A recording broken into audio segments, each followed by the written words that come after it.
Hi, folks, welcome back to the conversation. So, today we have a very interesting person, Mr. Prateek, and he's also going to be a co host with me in my coming podcast. I hope you guys will enjoy it and find some value in it. So, let the conversation begin. Right, finally, after what? When was the first time you had the idea about this? I had the idea when I was in first sem, right? Even before this one only, like in the college, like I had an idea. I even wrote a diary about like I want to start a podcast. You journal? Yeah, I do, man. I do. Has it helped? I wouldn't say, but like what happened is that it kind of it helps in self reflection. Like, oh man, this is what I did last year. Okay, last 2-3 when I was young, man. Like you reflect and I feel like a little proud also, man, to some extent. Like, is it on daily basis or whenever you feel like journaling? No, not daily basis. I couldn't do it like on a daily basis. This one I've started during COVID, right? So that time I had like a proper time, right? Because like I didn't have like much stuff to do. So right now it's not possible to do like this one daily journaling, and I don't think it's like even this one, man. It's like you have to see the cost benefit, right? Cost benefit analysis. As in cost benefit analysis. How do you? I'm telling you, if you're journaling, right, and you are like spending that much of amount of time, right, then it has to bear some result also, right? So if you see based on this one, right, then I don't think it have a lot of this one much impact as compared to conversing. So that's why I chose to do like a conversation, have a conversation rather than just journaling. No, that's a. But I think what I think is like introvert, right? For those people, journaling is really good. Very it's better. really good to explore yourself, express yourself, right? But like those who are like a little extrovert, right, who likes talking, I think podcast is the best way to No, but then I don't think it is. It depends on the how introverted or extroverted are you. Even there are introverts who like expressing how they feel, but there are extroverts who don't like expressing how they feel. Yeah. Like they don't trust. So it's like it depends on what you prefer at the end of the day. Yeah. So you might prefer journaling. Even like I do journaling, but then whenever I feel like I'm overthinking about something and I need to sit that somewhere else to focus on something much more important, I'll write it down how I'm feeling in that particular time, and then for 5-10 minutes I'll acknowledge that feeling. Because if you, like, I read it somewhere or I heard it somewhere, if you just procrastinate that too, then it will directly affect how you think. You'll overthink way too hard. Yeah, man. So, okay, so can you please tell me about yourself first? So, and I want to tell that it's like it's not an interview, right? So it's like a conversation. You can ask me a question, I can ask you a question, and it's so, like a mutual. Right now, the only thing I would say about myself is two things. Yeah. Discovering and then perfectionism. Okay. Firstly, it's just both of them like complementing each other, but then both of them contrasting each other at the same time. Like as part of perfectionism, if I have to say, whatever deems or seems to be perfect to me, I'll do that with proper planning.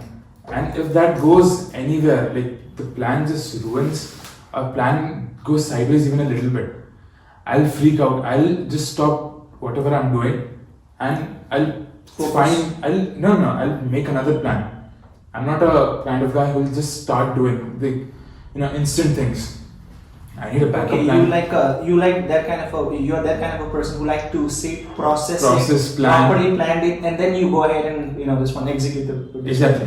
Like I need to go. Whenever I think of doing a task, I think of every kind of possibility that might come from my thing, like internal things and external things. Like once if my friend calls me or my mom says, get this work done, go outside and all.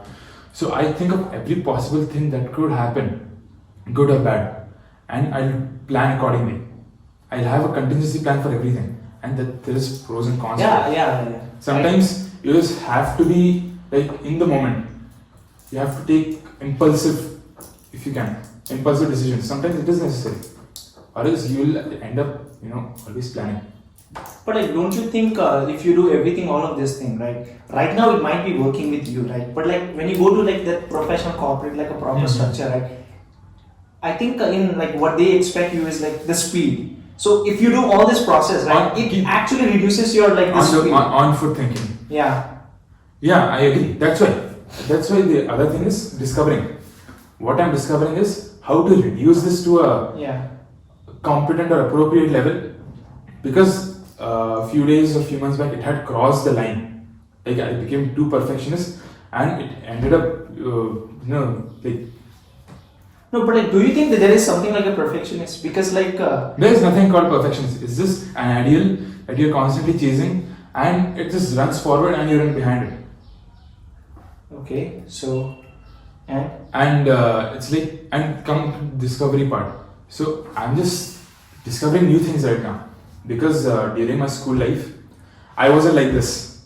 If you had known me in my school life, you wouldn't have thought of me, whatever I'm doing in college right now, like festing, tech, research club. I'm part of research club. I'm planning to write an own research paper right now. So you wouldn't have guessed if you had known me during my school days, because I was just a guy who everyone knew that existed, because I was in the same so school. you were like a very introverted. You don't Very introverted. I just had 2 friends. That's it. Everyone just knew me because I was in that school since the beginning of the school. Up until 9th grade. It was an ICC board school. Up until 9th grade. And the 9th grade in ICC, the concept is you have to choose between commerce and science from 9th grade. From 9th. But in CBSE, you have to choose in 11th grade. Yeah. So my mom was a bit opposed to it. She wanted me to continue science at least till 10th grade. Because even though I was completely sure that I'm going to do commerce, she was still a bit, like how Indian mothers are. Yeah. Science. So like, can you please tell me about your mom and dad's profession? Because like. My mom is, she was a teacher Yeah. before I was born. But then once after my birth, she was handling me. She was more of like a housewife. Yeah. Right? Okay. But then once I started school again, from 4th grade, she's joined my own school as a maths teacher up until I was up till maths teacher. Maths teacher. That's interesting, man. And a maths teacher, and until I was in 8th grade. So in 8th grade, she left because of some health issues. okay. And then my father he did his MCom, Okay. and then he's working in a multinational company. His name is TDK India Private Limited. It's a Japanese company, but the Indian subsidiary is for TDK India. So you had that, like, because of your father, you had that you wanted to do business from the very No, not business per se. I'm not the kind of guy who will build up from the beginning. Yeah. I'll come in the middle and take over. I like that more. Okay, like a kind of like a CEO, right? Yeah. You don't want to start. And No, I think it's not nothing- necessary to start. Like even entrepreneurs, right? Right now, everyone describes entrepreneur as someone who starts a company. Not necessary. Like for example, you can like existing company, right? Big company. You can go there, become a Yeah. CEO, actually revolutionize the entire system, right? Exactly. And then you become that entrepreneur. Yeah. It's not, there's a specific definition for entrepreneur in my opinion. Like, people generally consider entrepreneur as the person Starting their own company starting from origin. scratch. Yeah, from scratch. But it takes a lot of guts, and the odds are very slim that will, actually be successful. So why not go to a place where actually is successful and bring it down with your level, bring it up to your level, like with yourself. I prefer that. So even right now, my dad is more business oriented. He encourages me to start my own company. Even once I become a CA, he prefers me doing practice than joining a company. So okay, your dad is more of like this one focused on like you on like not starting your own business but practicing CA. Practicing CA or any business, he doesn't even mind going to teaching, because as a CA, if you teach, there's a lot of money in it. Yeah. So like how come you're this one like the CA, right? Huh. That like the thought that I want to become a CA, come across, man. Like Okay, so was it from the very beginning, class 9 to 10? it was. So the thing is, when I was very young, about 9 or 8 years, my father, he just referred this term, chartered accountant or chartered accountancy, I don't remember particularly. I think it was chartered accountancy. He just referred to it. Yeah. Like, this is a good career option, because my grandfather is also an astrologer. Okay. So he was always inclined, and he always told my father that, and my father somewhat believes in astrology also. So my grandfather, he said he will be inclined to go into commerce or business side more than science or engineering side. So that's when my dad thought of CA. So when I was in 4th grade, and if the situations weren't so bad, he would have done CA himself. But then he didn't know. So like that's the thing he always wanted to do. So when I was 8 or 9 years old, when you go up to an 8 or 9 year old who is discovering things, who is not even 10 years old, when you go around saying the words chartered accountancy, firstly, account is something he has an idea about, like bank account. But chartered accountancy, it's like two big terms, and I was very intrigued to know about it. Then, once I was in 8th or 9th grade, I started researching about it, and then I got interested in it. Majorly, it's not about main thing people think audit and accounts is the main idea behind what a chartered accountant does. That is so much more than that. My main thing is business analysis. My main forte that I want to get into is business analysis and taxation, because in analysis you predict the future of how, and to some extent by numbers you predict what it can be. Yeah. And tax, the main reason is loopholes. Okay, I'll be very clear. The main reason is loopholes. Like there is so much of unnecessary tax we pay. There is loopholes everywhere around it. Yeah. And there's majorly one thing. If I want to say, it is to some extent it is for my own personal benefit. Like I want to learn how these things go on. Doing chartered accountancy is just one door that I'm opening to many further doors. But basically what happens is that if you, obviously, start the CA, right, it takes a lot of time, right? So if you're not able to clear it in like a one attempt, then I think it will take almost like a 5-6 years. And that's a huge, part of your aim, your entire life, right? Yeah. So what happens is that after becoming a CA, right, what happens is that they don't, the people who become CA, right, they don't start exploring themselves, right? They don't go outside, they settle down, right? That is because since they have invested, this is majority about the CAs who have cleared taking 6 or 7 years or 5 or 6 years. They have seen so much that they don't want to expand it more. So I know this is like me saying, but that it might change in the future. But I don't want that. I have many things in plan. Yeah. With CA, I'm doing CMA right now and BCom. And the main reason I'm doing BCom is because I think it's been just we're okay. Nothing happened. Oh, it's nice. Yeah, man. Continue. I thought I came in. No, man. It's not even that one. Is it recording? Yeah. Okay, good. 30 minutes. Yeah. Continue. So the main reason of me doing CA is the main reason why people fall off after CA is that they've seen so extreme that they want to settle down. They're just tired at this point, mentally drained. They don't want to get on with anything more. But not for me. I don't want to settle. You are sure, right? You wanted to become a CA. Yeah, it is sure. Then why are you still doing this one CMA and CMA? The main reason I'm doing CMA is because I'm still not sure about if I want to sit for placements. But then, if I sit for placements, considering I don't have any backlogs by then, if I sit for placement, if you see the list of our students, BCom students, is this everyone? Assuming everyone is past foundation, everyone in class is doing inter by the time placements are companies come for placement. It's like BCom CA, BCom CA, BCom CA. There is no one standing out. Yeah. As far as academics goes, because that's the first thing that companies are going to look after. But what happened is that there's one you're taking a huge risk also, because what happened is that when you're studying both, right, there's a chances that not both of them will happen, right? What happens if you focus only on one thing, right? Then what happens is that, oh my god, there's a high possibility that you'll be able to clear. But if you're just focusing on two things, right, then there is a slight chances that you might not be able to do both. There is always risk, but if there's no risk, there is no story. Yeah, so you have to consider that also, right? I've considered every possibility. That's why I didn't take up in first. But I think the placement will be. I think it's going to be very competitive, right? Because it's not only our campus. It'll be student from Central campus, and like how they are.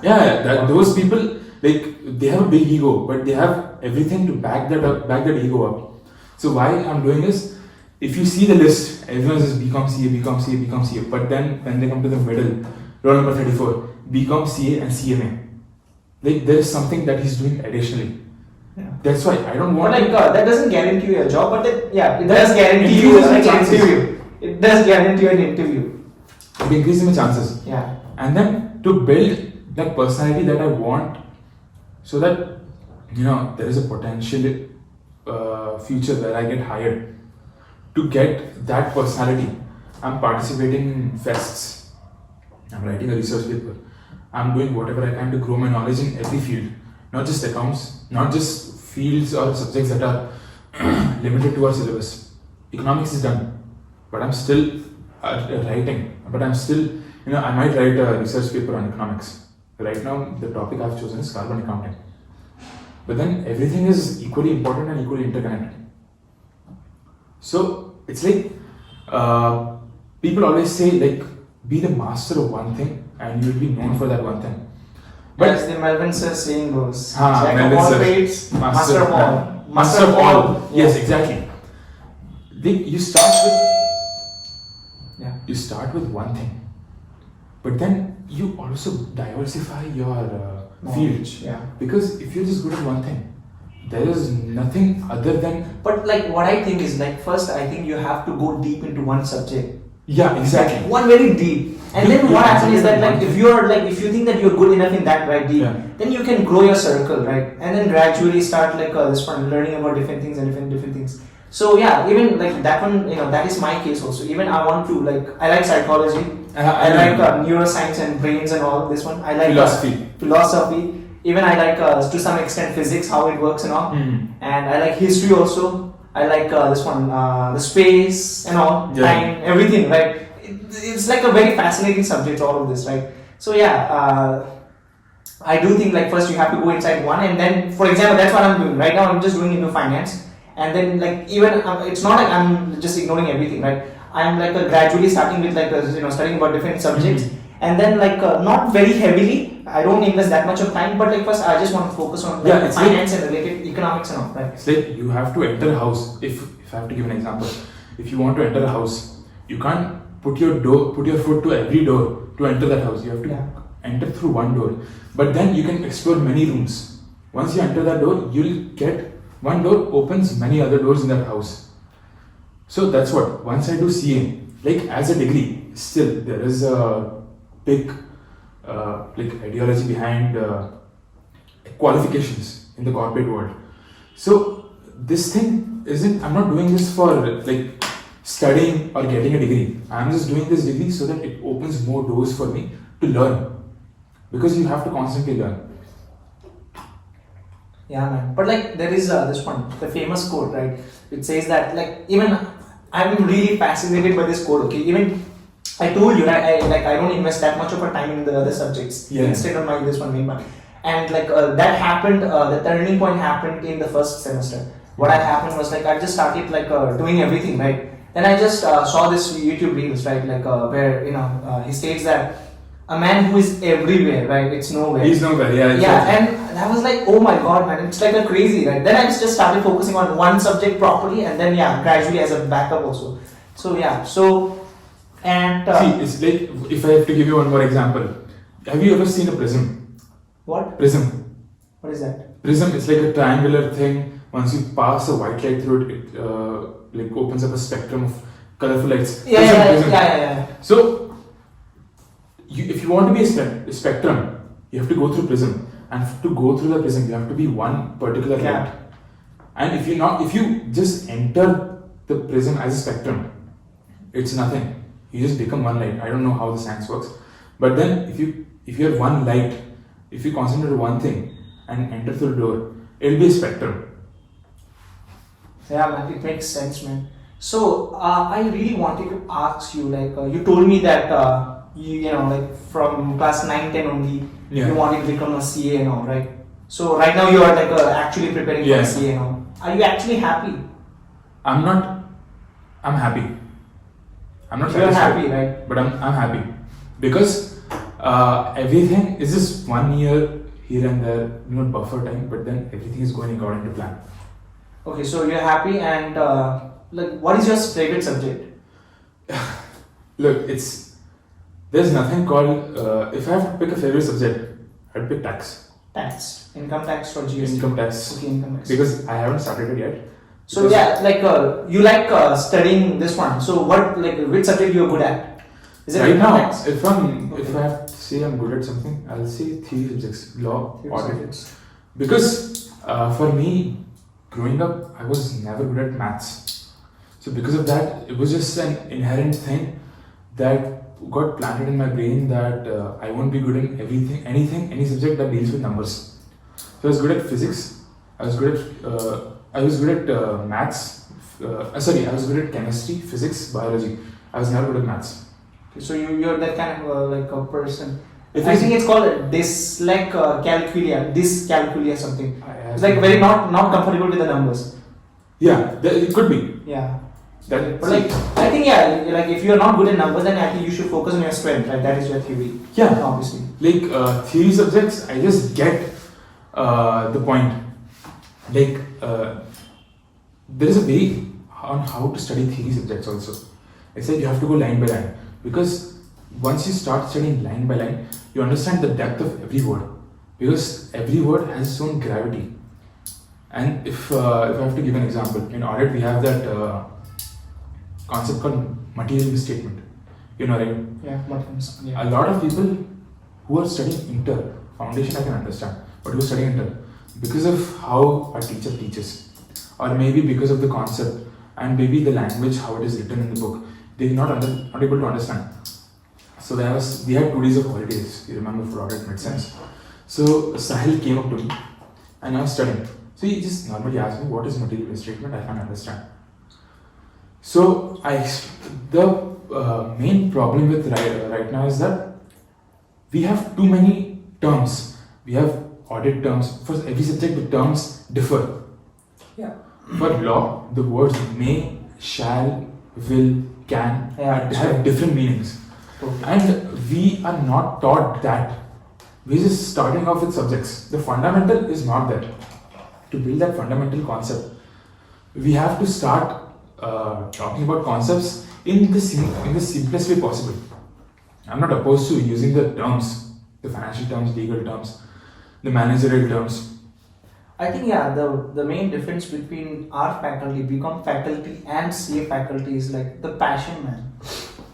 They don't have that passion, man. The BCom student, this one, BCom faculty, right? They don't have that passion for teaching, man. Very few teacher has it, man.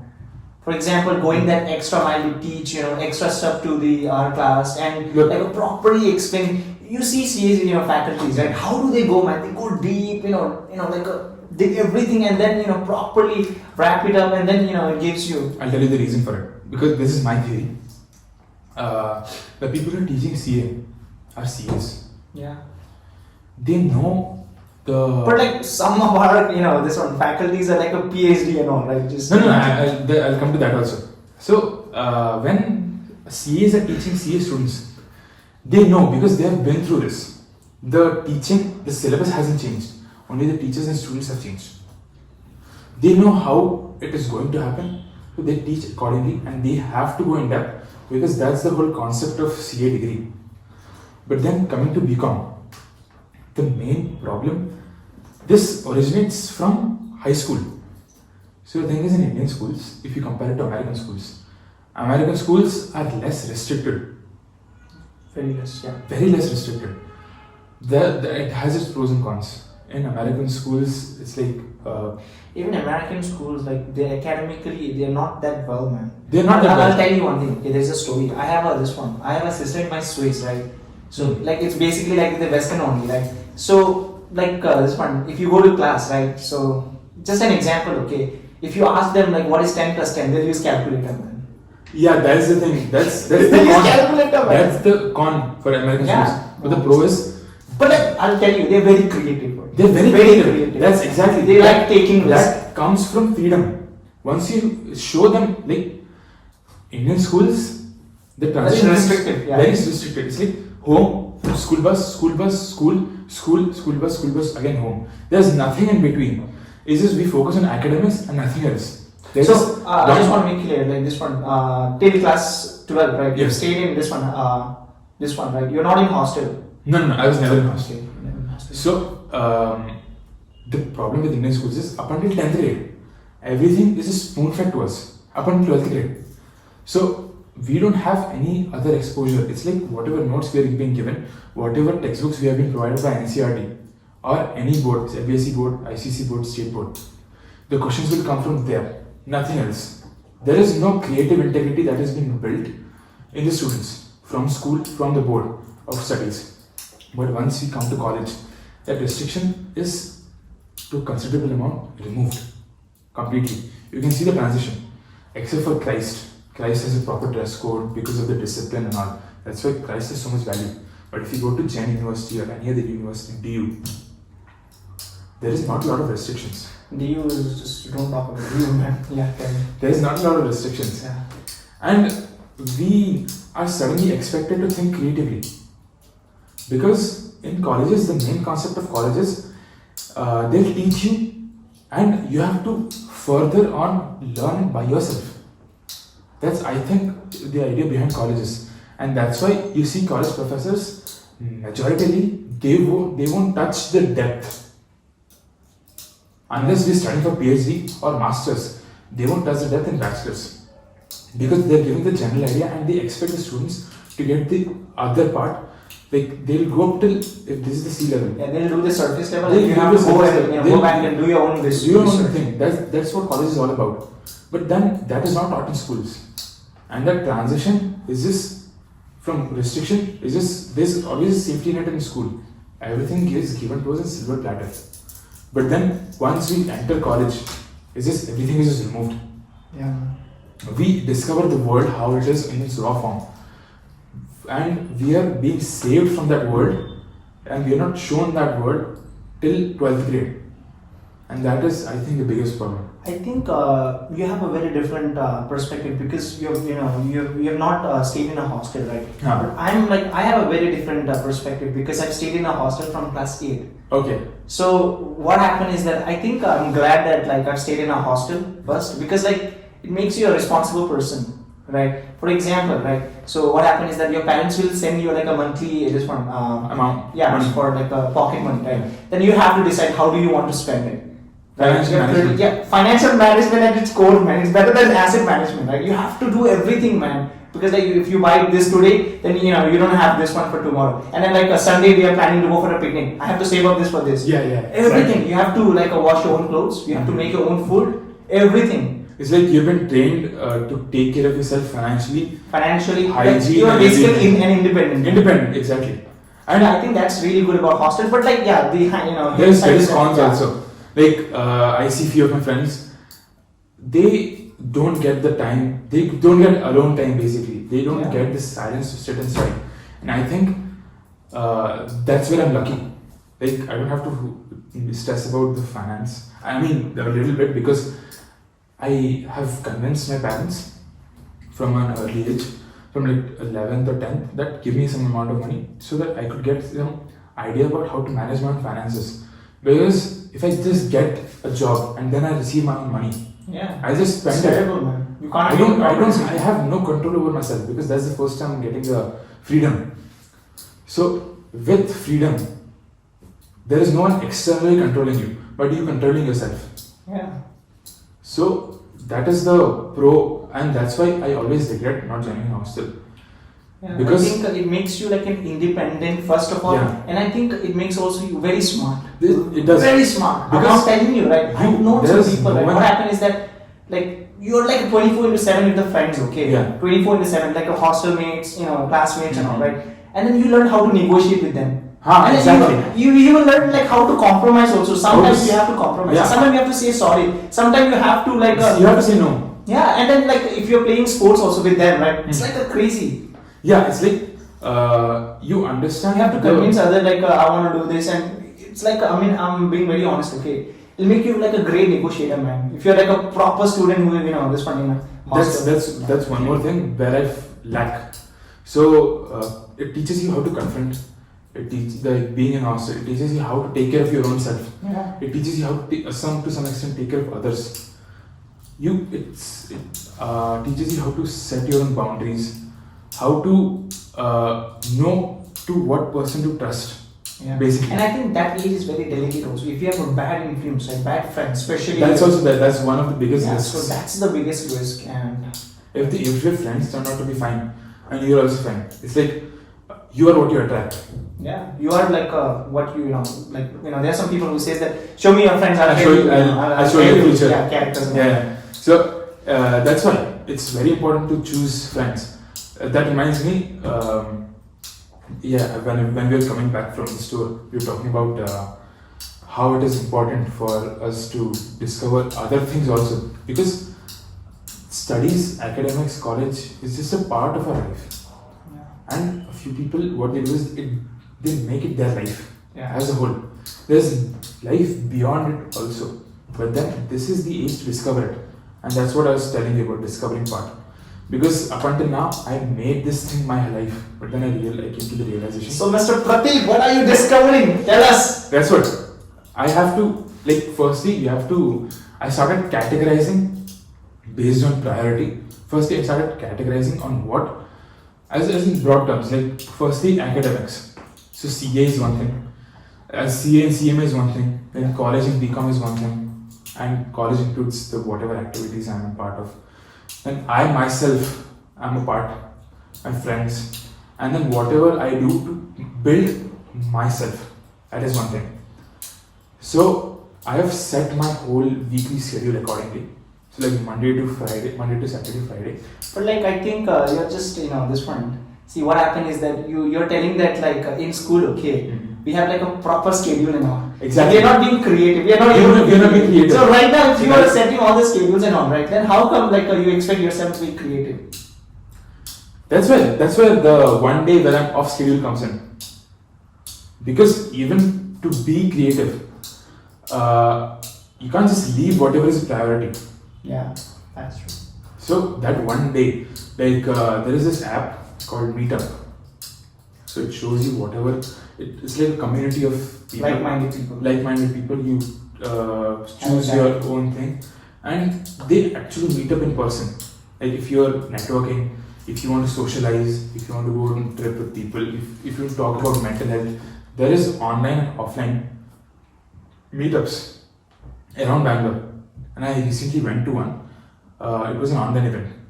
Okay. I didn't speak about it, but it was a refreshing thing because I have never been like this before.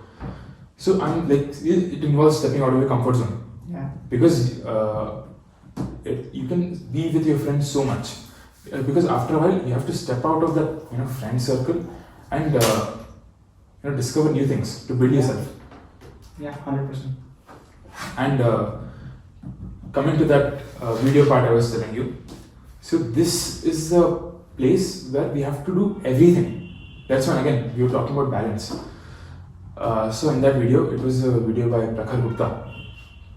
So in that video he says, if you want to be an ideal student, first you have to accept that you can't be ideal for everyone. You have to say no. You have to compromise on things, and you have to manage your own time. So for that, it's the schedule. But then something. I just want to ask you, did you ever have a problem of not being able to say no? Because I had big problem. You had? Okay. I still have. Okay, still. Because I'm not if I don't like it, right, then I would just go and say, no, I'm sorry, man, I won't be able to do it. But I've seen a lot of people who are who says that, oh man, we have a problem of not able to say no. Mm-hmm. I know. I can relate to it. I used to have a problem about saying no, but then I started, because sometimes you have to be blunt. Yeah, that reminds me, when we were discussing about starting this podcast in last week or something, before Made Sense, you told me you are a capitalist. Yeah. Right? Are you still pure capitalist? Pure capitalist. Yeah. Okay. So in this day and age right now, where people are because of the woke ideology from the West, people are trying to be more diplomatic. Yeah. Yeah, even I consider myself also, because that's when the part of it is hard for me to say no comes in.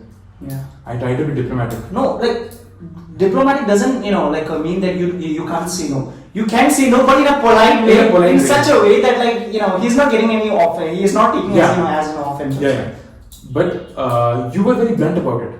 Yeah. And I haven't seen quite a while people like you who are like where people hate, like majority of the people, our generation hate capitalists. Hate is a strong word. I'm not using it lightly. That's why hate capitalists to the core. Yeah.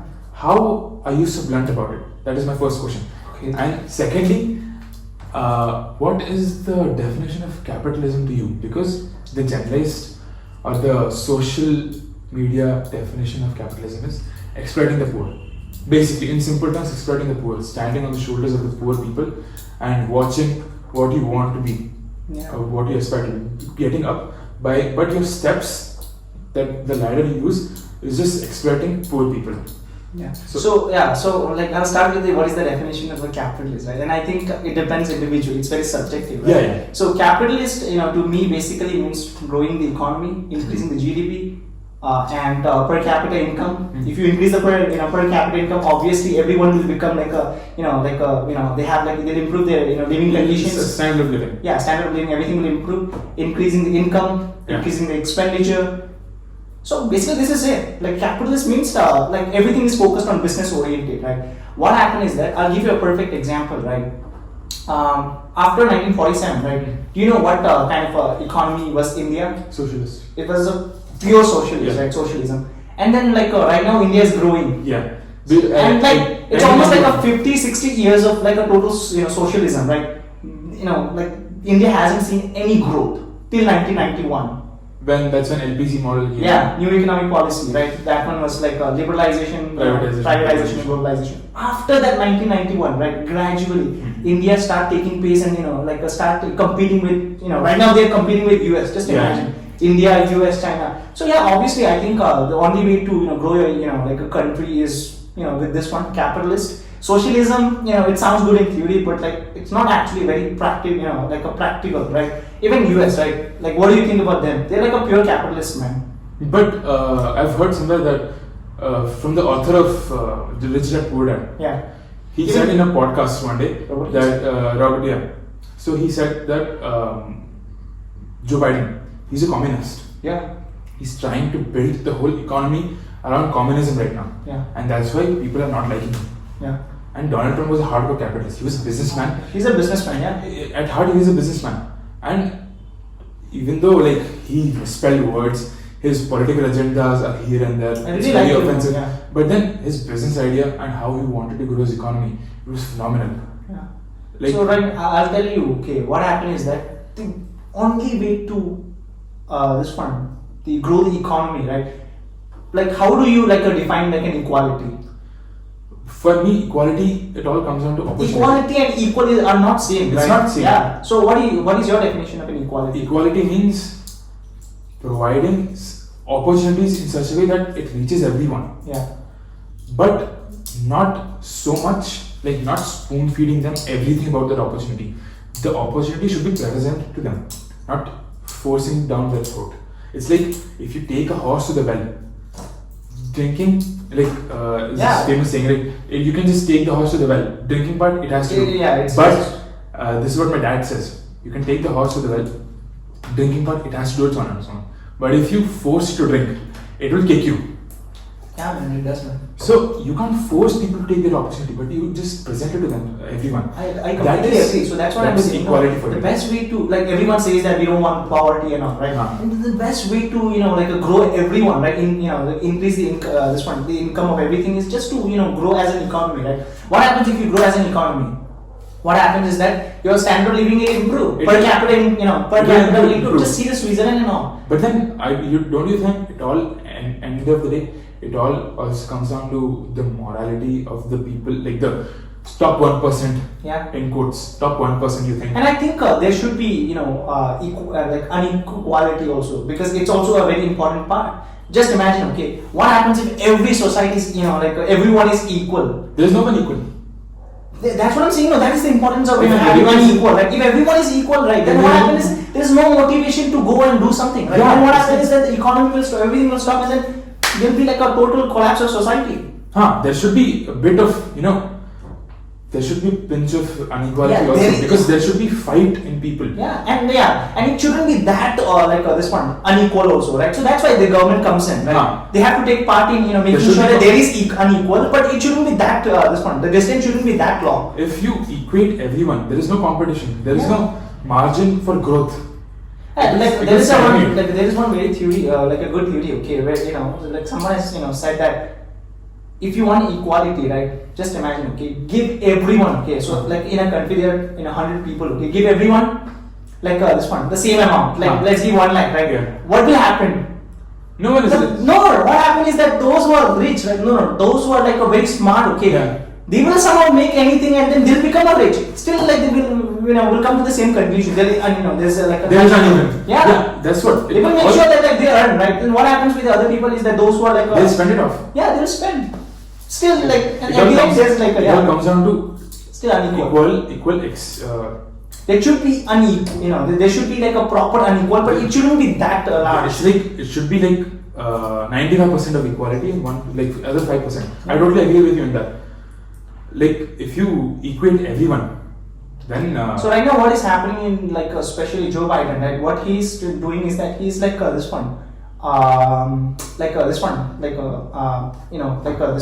bill, right? Yeah. He's trying to put forward a bill where he's like taxing almost like a 50% of the businesses, all the rich people in America. Yeah. You know what they are doing? They are leaving this one US. They're leaving US. Yeah, they're starting company in a new new country, right? Where like the taxes are very low. That's what businesses don't care. Yeah. They'll move to They can, like if you have a money, right, you can do whatever you want. That's where Donald Trump was smart. Yeah. If Joe Biden is a communist at heart. Yeah, he couldn't speak properly, man. First of all, that's it, man. He couldn't And- speak properly. Yesterday, do you know what happened? Is this one pet dog, right? Huh. He, he bit one like a secret agency. This one officer. This is the 11th time, man, where it's a German Shepherd, right? He's a pet dog. That dog bit almost like the 11th this one secret officer till now, man. Just imagine. It's a pet dog. Unbelievable. And Yeah. then like how he fumbles, like he doesn't. I think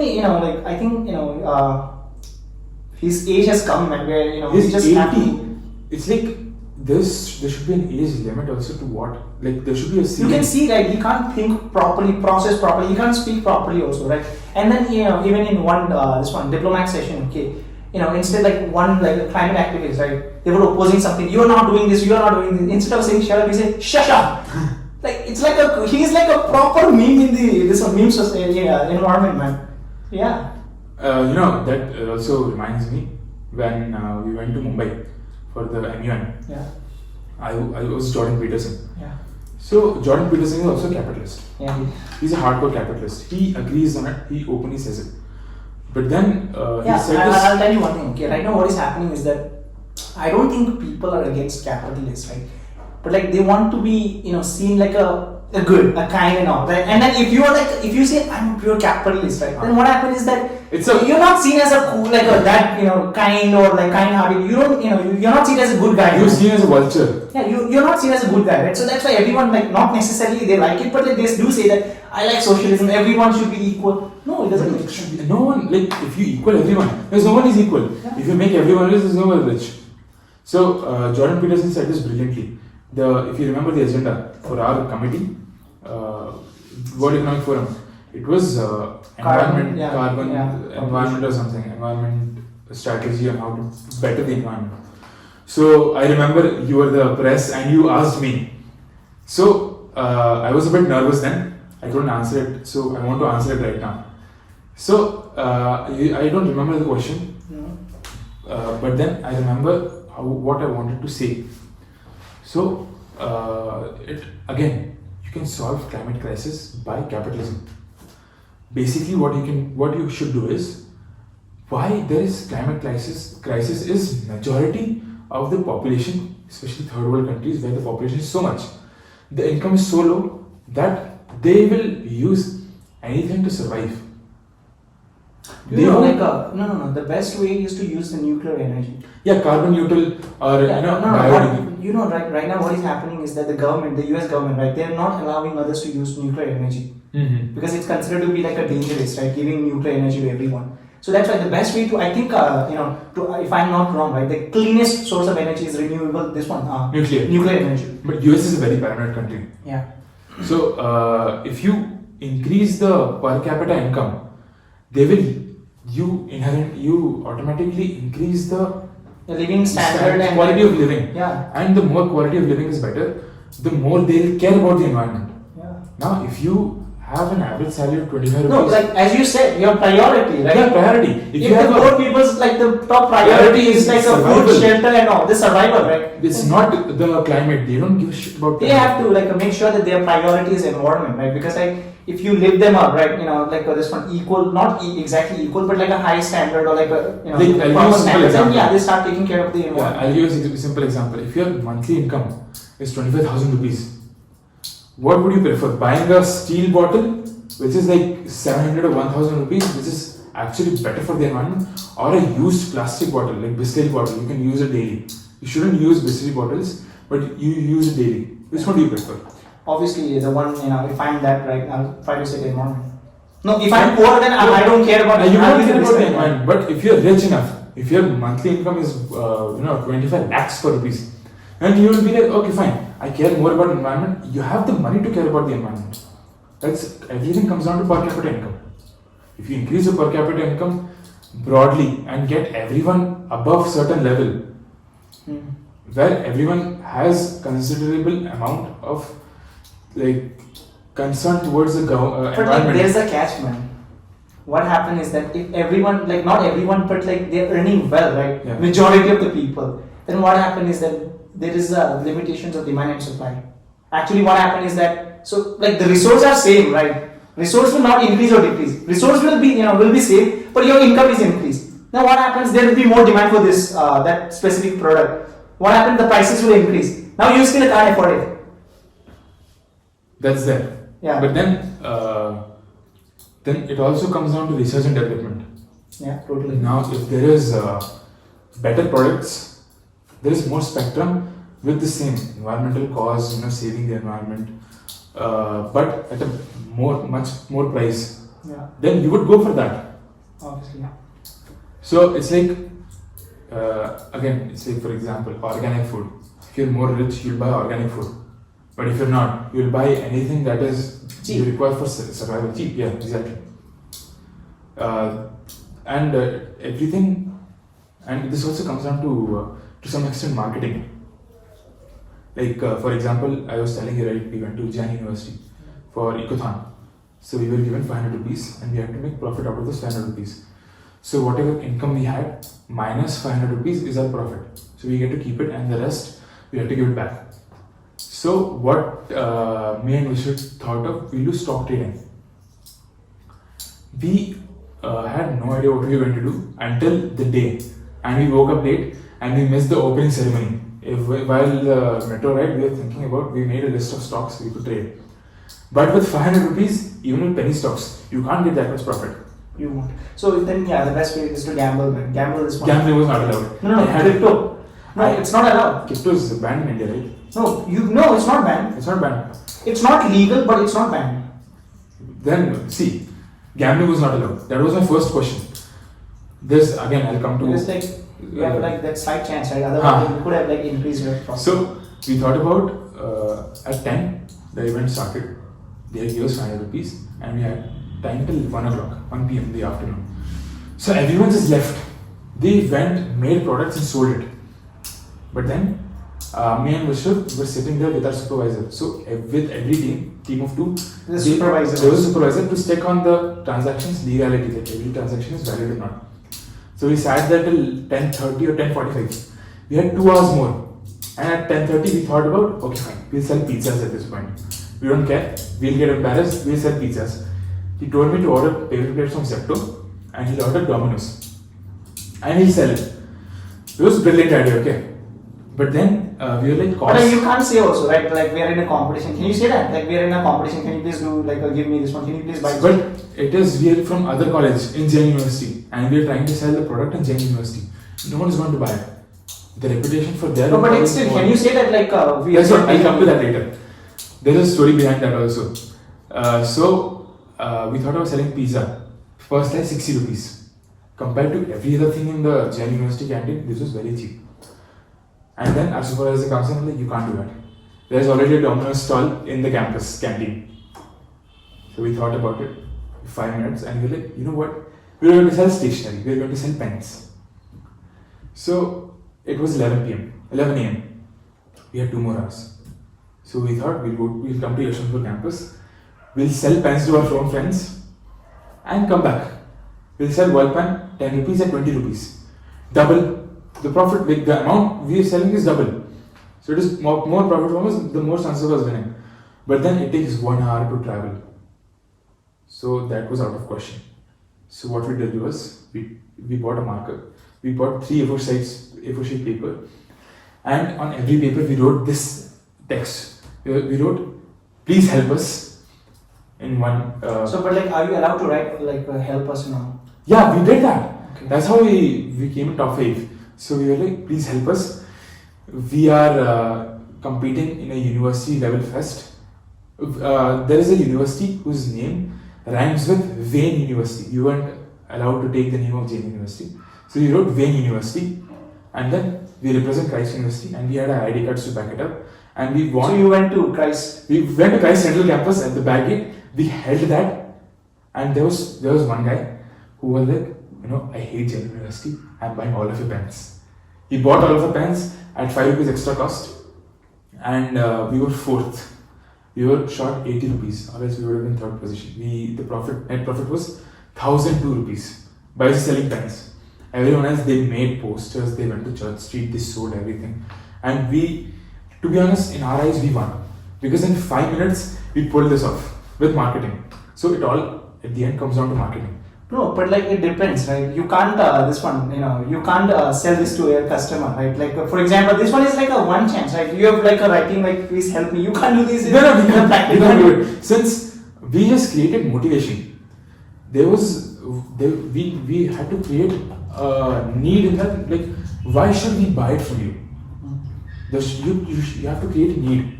So the motivation that we created was, we are competing against Jain University. And Jain and Christ rivalry goes around Bangalore.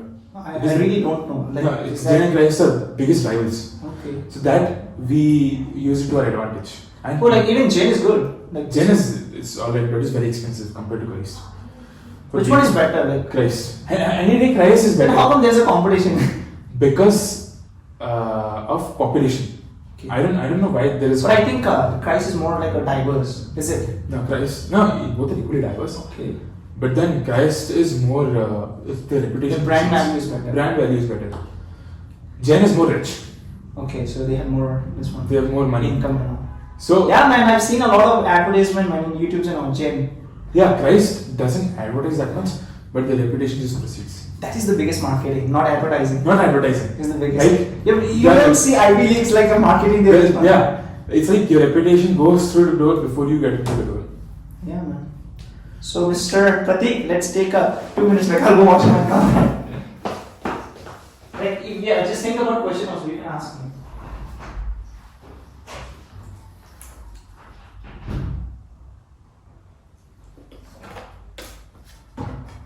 What on earth is it? Oh, damn.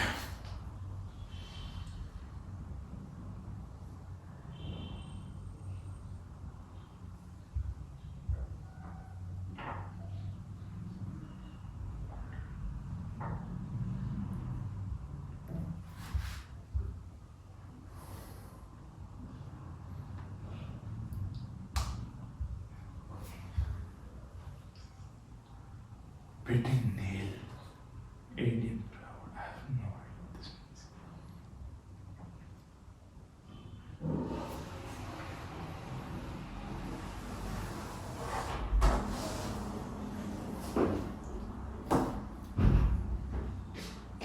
Thinking about questions. I think I'm ready. Ah. I mean, I have a few questions also for myself. Okay.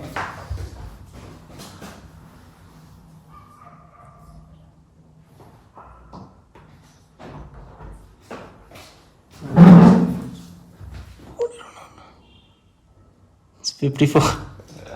54 minutes. Yeah. 54 minutes. Yeah, just started. I've not even like covered 2-3 questions, man. Yeah, this So, is the fun of like a free conversation, right? Yeah, I saw you frequent reading books. Yeah. So, is it like a habit? I won't lie, but like, what happened is that it's not like a proper habit, but it's a conscious decision to read. It's not a habit.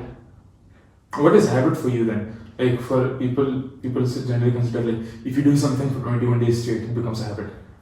Yeah, like you can look at that way also. If you do like a 21 days, like a daily, right? Then what happens is that there is a concept called muscle memory, right? What happens is that if you continuously do the same thing, that really works in sports. What happens is that you have to practice in all the ways, man. Basketball and all, right? What happens is that you have to practice everything. You have to do everything just to make sure that you are getting that this one muscle memory. So what happens is that after in a competition, right? What happens is that you're not thinking, okay, your hand is automatically doing it. Yeah, that reminds me, like your hand automatically doing it. You even a lot of times I've seen in class. You and there is Hemant, there is Deepika. Like generally, whenever I see you guys, you are in the same position since the start of the class. Yeah. You don't fidget around. But it depends on the faculty, man. If the faculty is interesting, I used to sit there. If the faculty is not interesting, I just go back. What is interesting for you? What is interesting? It depends on the faculty, man. My interesting not necessarily mean academically well teaching, this one, right? Like, I think the most interesting faculty we had was this one, man. Arun sir. Arun sir, yeah. Yeah. Melvin sir. Melvin sir. Yeah, I want to ask a few teachers a few questions like Melvin sir. Yeah. But I do like him, but he's not that consistent, man. Like in the initial 4-5 days of his classes, right, we had a lot of fun. He talks about personality development and not like a proper academic one, right? He talks about a variety of things. But after 4-5 classes, he didn't do anything. He just let us do whatever we want, right? And it's like I think it all came down to the how interested we were by showing ourselves, even though he says we were the most disciplined class in the whole campus, but it still comes down to how interesting we look towards the subject. Yeah. I want to ask this question to him. Like his reputation in the whole campus, it's like if it's Melvin sir's class, it is going to be interesting. It's the same way as Ravi sir. Yeah. He never lost his cool in our class. I never seen him shout or yell at students. He'll always talk politely. He always has this composure, which I really appreciate about him. And I want to ask him once, if you have any idea, even I've never seen you, lost your cool. Yeah, me, yeah. Yeah. Because of meditation, I think it's because of the proper meditation, man. I told you, right? We had from class 3-4. Yeah, very early on in life. So we have to do 15 to 30 minutes of daily meditation in our school, man. In school assembly, man. We have to properly sit. And that's one thing about Tibetan schools. Yeah. It's more Buddhist schools. Buddhist schools, yeah, Buddhist schools. They do so the whole lot of meditation, mental health, because the main ideology or idea behind Buddhism is the same. I'll tell you my childhood stories, okay? It was kind of when I was in class 6-7, it was very difficult for me to study, man.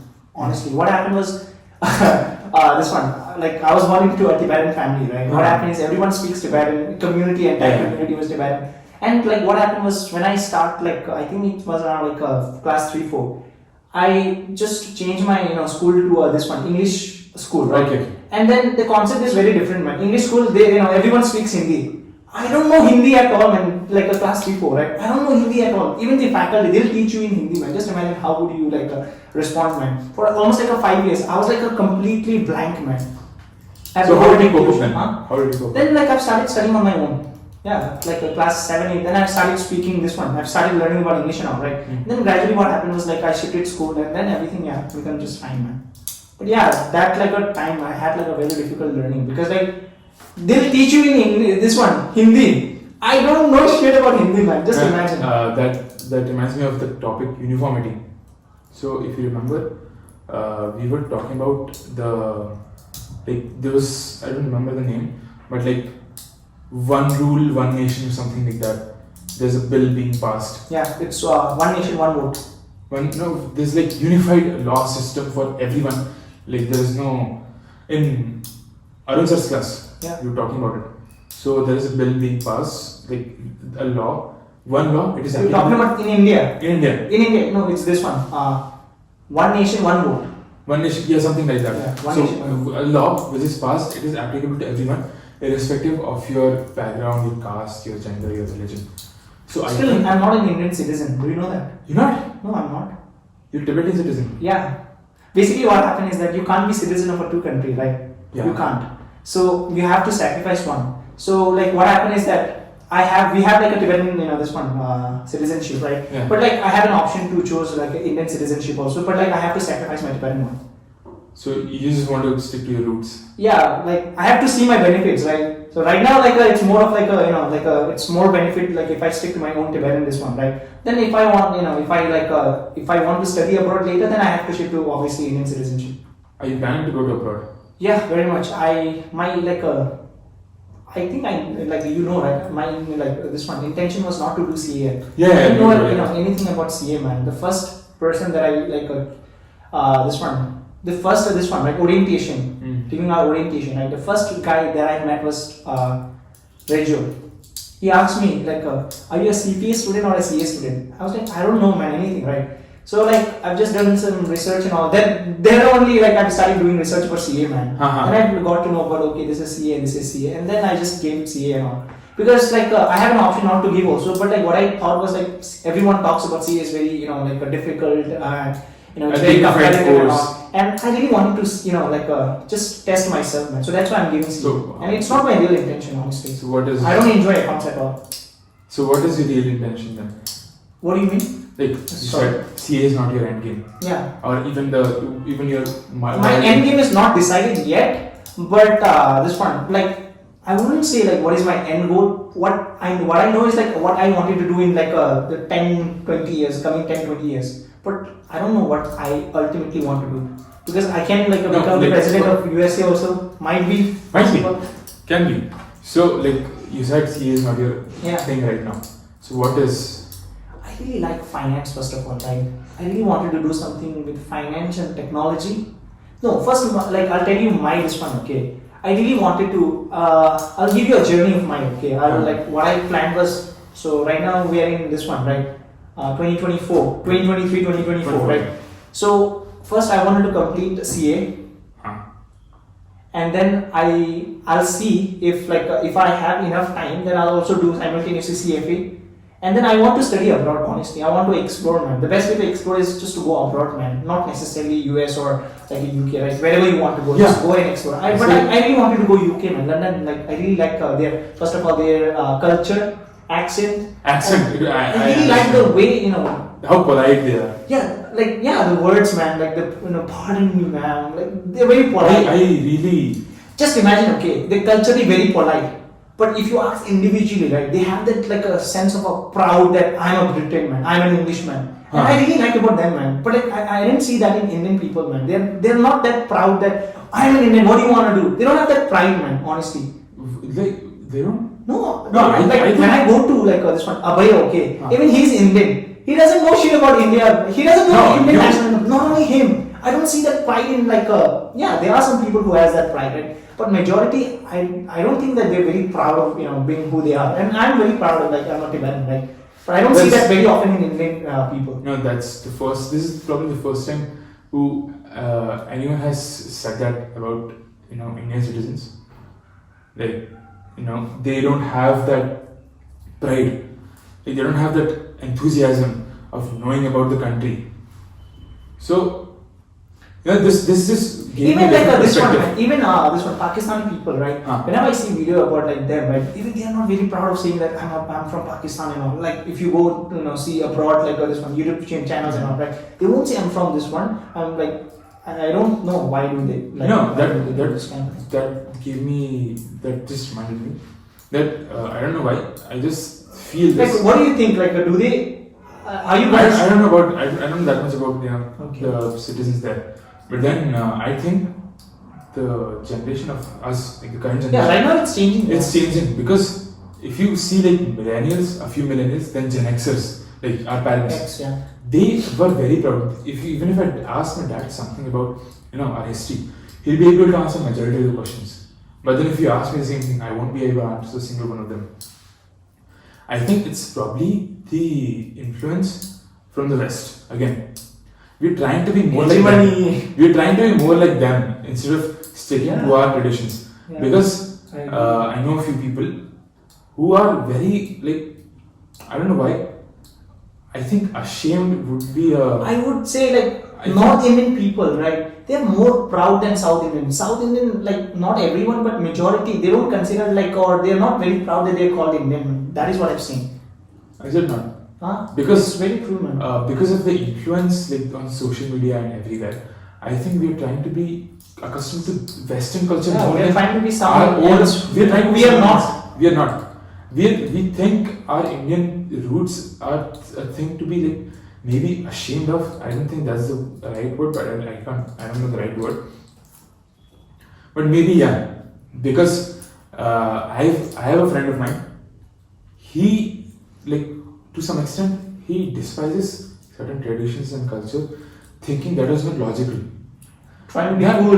No, not just trying to be cool. Like, is this? He tries to find logic in everything, like the traditions, like puja or like Ganesh Chaturthi, Diwali. He thinks Where's the benefit or there's advantage? a benefit, there's an advantage, there's no logic in it. He tries, but not everything has to be logical. Yeah, that's why we have beliefs, man. That's why we have belief. And there's a teacher in BBFNA. He said this very beautiful quote. It's like belief doesn't make the mountain small. It just gives you the motivation to climb the mountain better. So I think belief system is a thing that we sure should have. Like everyone believes in something. Not believing in something is also a belief. It's like during Arun's class, he was talking about Indian constitution. It has equality for every religion, and he asked the question about what about atheists, and everyone was so confused. So at the end, he said, atheism is also religion, because not believing in something is also believing that nothing exists. No belief, external belief exists, and that's so inherently, atheism is also a religion. What do you think about it? Yeah, I do. Like everyone has an it's a free world. Everyone has an equal opinion, right? Yeah. So yeah, I do think like there are a lot of people who are atheists, and I'm completely fine with it. But yeah, you said free world. So coming to that point, do you think we're actually living in a free world? I'm not that. I'm not in that level to answer it. To my my No, knowledge, I think there's no one to verify us right now, so you can just throw up your opinion. yeah, like to some extent, yeah, we are in a free world. To some extent. Yeah, so like if you're talking about India, then yeah, to some extent. If it is to some extent, then it is not free, right? Yeah, it's not free in a sense.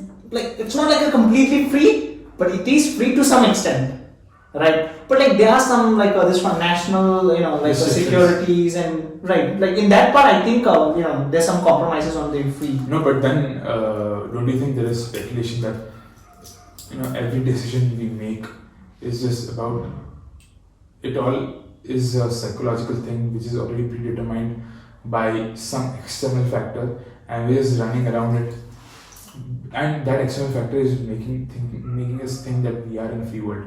I think this one, right? In the previous generations, people, right, like parents and all, right? I think they don't have any, like a proper source of information. Their only main source of information was news channels, right? Mm. So, like, what happened is that whatever news says, it's actually true. Yeah. Right Now we have abundance of information. Yeah, abundance of information, right? If they're like in just a small topic, okay, they're like a bunch of people who are against that same topic, and then those who are like for that same topic, right? And then I think it depends on the individual, right, to make your decision with an informed decision, right? Just trying to weigh like this side against and for, right? You have to just weigh, and then you have to make your own decision. that's another problem which is coming with social media. Yeah, wrong misinformation. Misinformation, the abundance of information. We don't know where to look for the information because we are so much covered with information that we don't know where to look for the right thing. Yeah, that's why you need mentors, man. Yeah, exactly. We can't concentrate on one thing because we're surrounded with so many things that is just so pleasing to us that we want to do everything together. That again comes up to being good at one thing and then expanding your knowledge in different fields. Yeah, we have right now a lot of like a time passes or like a time wasting apps, man, applications. A lot. So even like I don't think Instagram is like a bad, man. So if you like it depends on your this one, the way you see it, right? What I do is like my best source of news is Instagram, man. I follow like a top like a. You created one account and just followed everything which posts like information. So like it's like a really good, man, if you want to see information in a very this one like addictive way, or like how do I say infomaniac. Yeah, so information plus this one, the way they customized, and it's like it's very pleasing to even watch the news, man. But that's also bad. Like if it is within the limit and it's fine, but then after a while you get addicted to once you don't get information, you can't sit straight. You want information like it's a fuel for you. Without the information, you can't exist. So there should be also a limit. Balance. There shouldn't be balance in life, but there should be balance on. Like there should be some considerable amount of what you consume. It should be extreme there, because anything in extreme is bad. Even the water, man. Yeah, even water. If you drink too much water, your blood becomes thin, and you eventually die. So it's like you overhydrate yourself. So that comes down again to being within your limits. Yeah, man. You can experiment outside your limits also, but then you can experiment so much. So like, can you please tell me about your daily routines, like daily routine? Yeah, just whatever, like however you want to say. Okay, I'll just make it easier. Okay, at what time do you wake up? I wake up usually 6. 6 to 6:30. Yeah. And then what do you do right after like waking up? So first, what I do is I drink a lot of water. Okay. Because I have been dehydrated for I haven't consumed water since the moment I slept to waking up. Yeah. It's a lot of time. Yeah. So dehydration is there. And then once I drink the adequate amount of water, I try to meditate. Like I've started this thing. I either plan my whole day beforehand or I try to meditate it. Like what is meditation according to you, man? For me, what I do in meditation is I sit down somewhere, wherever it is comfortable. I close my eyes and I focus on my breath. And people think it's a common misconception that meditation is like not getting negative thoughts at all. But for me, it's like accepting those negative thoughts, acknowledging them, and then once it comes, okay, fine, I'll deal with it later. I'll again concentrate on my breath. So I'll do that, and then I get this done by 6:15, 6:30. If I wake up at 6, if I wake up at 6:30, I'll get this done by 6:45. Next 15 minutes, I'll freshen up, I'll shower, and then I get ready by 7:15-ish, and then for college, I'll have either, if I wake up early, I'll have a proper breakfast, or else I'll drink protein shake, and then I'll just leave for college. And then after college, whatever it is done, if I find, same as you, if I find it interesting, then I'll listen, or else I'll think about. No, what I do is like, even if the classes are not interesting, right, I still listen. It's not like, but I don't enjoy while listening, right? That is the like a different part. Then I do enjoy. Then you're not listening; you're just hearing it. But like I'm still processing and I'm able to understand also. Then it's fine. Then you're listening. But then it's not for me. Like unless I'm very much into that particular concept, I won't listen at all. Like and I really like observing my people. Even yeah, in that's class, it. okay. I observe every faculty, right? And every faculty, the way they talk, the way they teach, how do they use their hand movement and all. It's like very interesting. It's like Sherlock Holmes. Yeah, everything. So there is this book by an ex-CIA agent or someone about body language. So in that book, the book's name is what every body says. So it's about how to deduce a person and what they're feeling and how they are based on their body movements, body language, and observing every part of them and making logical assumptions about it. That's the thing about deduction. So deduction is just, if you remove the impossible, whatever remains is plausible. So I got interest in deduction. You know what deduction is, right? No, I don't. Deduction, spell it. D-E-D-U. D-E-D, deduction. Deduction. Okay, what is it like? Is it like literally mean or like there's some? It's same. a normal word.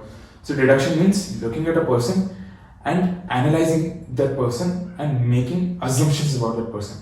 It's like a better way of seeing judgment, but it's not biased. It's just whatever you have, the data within that person. Yeah. You just say it. So like if I look at you, the person who's more calm and not that fidgeting, and like you have good eye contact, your hand movements, like for the first half of the meeting, like first half of the podcast, you were sitting with your legs like this and then your arms folded out. But then now your body language is more open. Yeah. So you're more into the conversation now. So there is one more thing. If I'm talking if I'm talking laid back, then I'm more comfortable talking to you. I'm more, I'm not that stressed out. Yeah, but like what happened with this kind of this one assumption is that not necessarily it's true, right? Basically, what happened is that there are some people, okay, who are very comfortable like this one. So even if they are studying, even if they are studying, right, or like listening or conversing, right, they'll sit like this one only, right? That doesn't mean like That's yeah, I do agree. Yeah. That's a general assumption. That's what observation is. If you remove the impossible, everything that remains is plausible. It's not accurate. It's plausible. So that is what interests me. So I'm trying to get that book, and then there is this concept called memory palace. It's about when I saw the show Sherlock of Benedict Cumberbatch. I got to know about memory palace. It's like you create your own palace in your brain, and every room has a separate paper, pen, or book, and it has the information written down, and you have that information written down so well that you never forget it. You just go to that room. It sounds fictional, but I've actually tried it, and it has really helped me a lot during law paper. I still remember the case laws, word to word, whatever happened in that case. So that's, if you study theory subjects, if you want to remember everything, memory palace is a good way to start. It's very difficult to master, but once you master it, you can never forget anything. Okay. Let's get back to your this one daily routine. I think you've told about leave for a college, and then once I leave for college, then I'll get back till around 1 p.m. Once on average, once I'm done with my meetings in college. Then every Monday, Friday, and Monday, Wednesday, and Friday, I'll go to gym. So I'll hit every possible, like chest and back, arms one day, and legs. So there is a reason why I do alternate days, is that if you're working out, firstly I'm on a cut. I'm trying to reduce my body fat percentage. I want to get lean. So you also have to get adequate amount of rest to grow that muscle weight. But then since I'm doing CA, CM and BCom, and after 3, I complete everything at 3. I sit and study at 3. So from 3 till 12, I have 9 hours. And in 9 hours, I have to give time to everything. Yeah. So I do it alternate days so that I get more time for academics also, and then for this also. So on Monday, Wednesday, and Friday, I'll give 1.5 hours to work out. So like even if you go to gym, right? So you spend how many hours? 1.5 hours. 1.5 hours. Yeah. So even that 1.5 hours, it is very productive. I try to be like. Yeah, like I think if you go individually, right? I think it's more productive, man. If you go with like a friend, like the gym buddy. So I mean, like it might be helping. It might help you in pushing up and all. It depends on the person you take. No. I think if you go with a buddy, right? I think first what happens is that he'll do it and then you'll do it and all, right? The turn-wise alternate. I think it wastes a lot of your this one time, man. So I don't know. Okay, this is what I think. So that's why I go individually, do everything. I've been individual. I've been to some individual also, and with like a buddy, like a friend also. But I think I have been more productive when there is someone externally holding me accountable or pushing me. That's one of the reasons I agreed to stay with my parents. Like there will be someone to hold me accountable, and which is very necessary. And then once I come back from gym on Monday, Wednesday, and Friday, I'll start studying from 3 up until 9. There's 5 minutes break here and there. And then if it is Tuesday, Thursday, Saturday, and Saturday, not Sunday, I'll study from 1. Sorry, I'll study from 1:30. Go back, eat lunch, and study. Or else I'll start studying from 2. So it is more productive. And then half an hour of cardio. Because I'm cutting. So cardio is very important. So like my weekdays, even considering Saturday, I'm very packed. And because of midterms, I fell off of my routine. But then I have to get back again. Okay. I have a question for you. I've been wanting to ask. Where did it all start for you? What? Like, thinking like this, because you just don't start thinking this all of a sudden. Yeah, all of a sudden, yeah. I mean, like, it did when I was in, I think, class 11. Okay, I started reading about self-help books. Which was the first book? Self-help. I think I've read, like, the Robert Kiyosaki, How Did the Rich Dad and Poor Rich Dad. Dad, Poor Dad. Yeah, I think I've started from there. And then, like, gradually I've started reading about Intelligent Investor, the very thick book, by Benjamin Graham. And then I started reading about more and more, like the same, like, that time I was just only into finance, okay, class 11, 12, and then COVID happened. I started learning about, like, futures and options, some advanced financial terms and all, right? And then I, started, trading in crypto. You traded in crypto? Yeah. Which one? I do, like, a majority mine is this one, Bitcoin, Ethereum, and Solana. Okay. Yeah. And then I started, doing some research on foreign exchange and all. So yeah. So then this one, and then gradually, during this one, I've started, watching a lot of motivational videos, right? And then what happened with the motivational video is that it depends on how that person is using his hand and like how he is delivering the speech and all, right? Then I started getting more into like how to speak properly or like how to make like a proper sentence and all, right? And then when I was like I was very invested into all of this thing, right? And then what happened was I started listening to podcasts, man. I used to listen. I think till now, Who's your favorite podcaster? I would say to some extent Joe Rogan, because like what happened is that all the conversations are not interesting. Some conversations are very interesting because like he'll call comedian and all, man. It's a spectrum. Yeah, so you have like a option, man. What do you want to watch, right? Yeah. And right now I'm enjoying Lex Fridman. His conversation. Yesterday I was watching like his conversation with Mark Zuckerberg in the metaverse.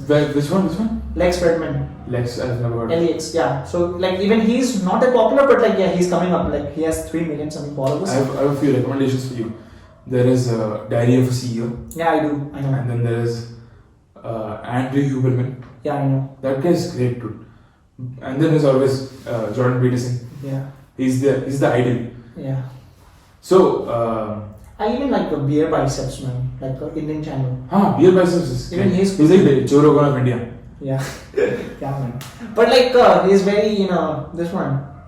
What happened is that I think right now, what is happening with the YouTube audience is that they become much more smarter, right? And then what he is doing is he's catering to the same basics of this. Even if you call some finance expert, right? He'll just do like a converse about the basics of finance. I think everyone knows it, right? Yeah. Now I think it's like time for them to step up a little more, like to get like a more advanced concept, right? And they're not getting that one. They're in the same this one, the basic concept. But it also comes down to like he might have experimented, but then he doesn't have the target audience for it. Might be, but like I think he's losing a lot of audience because of this one, man. Like even it's right now, constant. There is no change. People are bored of it.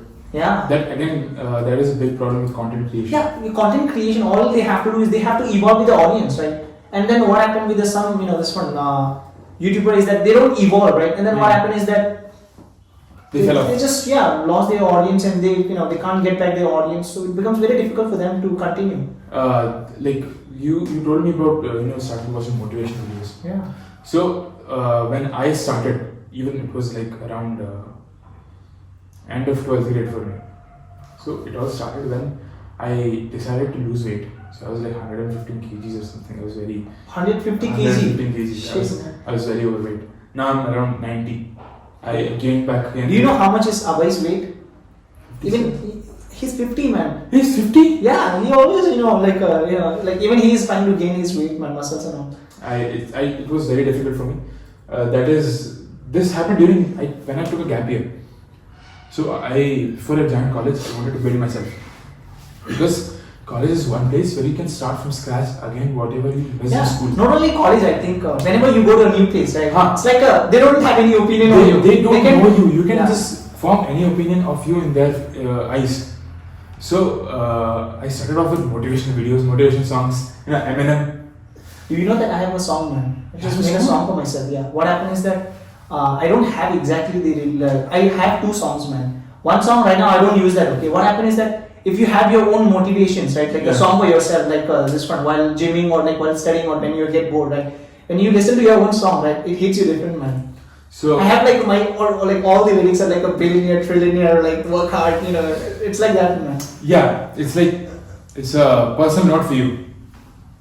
Whenever you lack motivation, but at some point it comes down to consistency. Yeah, there is a quote, motivation gets you started, but Consistency gets you going. no, this one, discipline keeps you moving. Keeps you moving, yes. So there is a podcast by Mark, I don't remember his name. Mark Cuban. No, Mark. It was self-help podcast or something. So it was like how to get out of a rut. A rut means you're stuck somewhere and you're not able to move. So I have been there even during college and before college. So even with motivation videos, you get stuck in a rut, and then it's like you get a sense of happiness when you're watching motivation videos, like you're achieving something, but in real life you're not. And you're stuck in watching motivation videos, and after a point, you can't even start watching. Yeah. You can't even start anything without even Too watching much of YouTube everything videos. is- excess of everything is not good. Yeah. So coming to my rut thing. So a rut, for me, I was in a loop. So basically, even you remember I posted on my website the 3 C's. So the first, what happened was, when I came to college, I wanted to build this image where I'm very good at everything. So I had a sense of control. But then once mid-semesters and end-semesters happened, I fell off on academics on every front because I focused on building the vesting part or this thing. I failed C foundation, I had one backlog in Sem 1. So that control part, when I had the control part, I had the superiority complex that I'm better than everyone. But when actual results came in, that control part fell when I started seeing every other person who has scored or was done better than What me. is interesting about our class is that they don't speak up, but you can see you can see them in their results, man. Yeah, exactly. Scores good, man. Everyone. But there's a competitive nature. Yeah. Like other persons. Our class is not that toxic. But So I think I like this competition. Yeah, So that's- we don't have that. It lacks in our class. yeah, that's what you said. Bit of inequality. Yeah. So I started comparing with other people, which made me come into a inferiority complex. No, I think it's really good to compare with everyone. This is what I do, okay? No, it's- Honestly, I don't know, okay? I just wanted to be the best, right? If someone is good at this one, right? I want to compete with this guy. For example, if like we were playing basketball, right?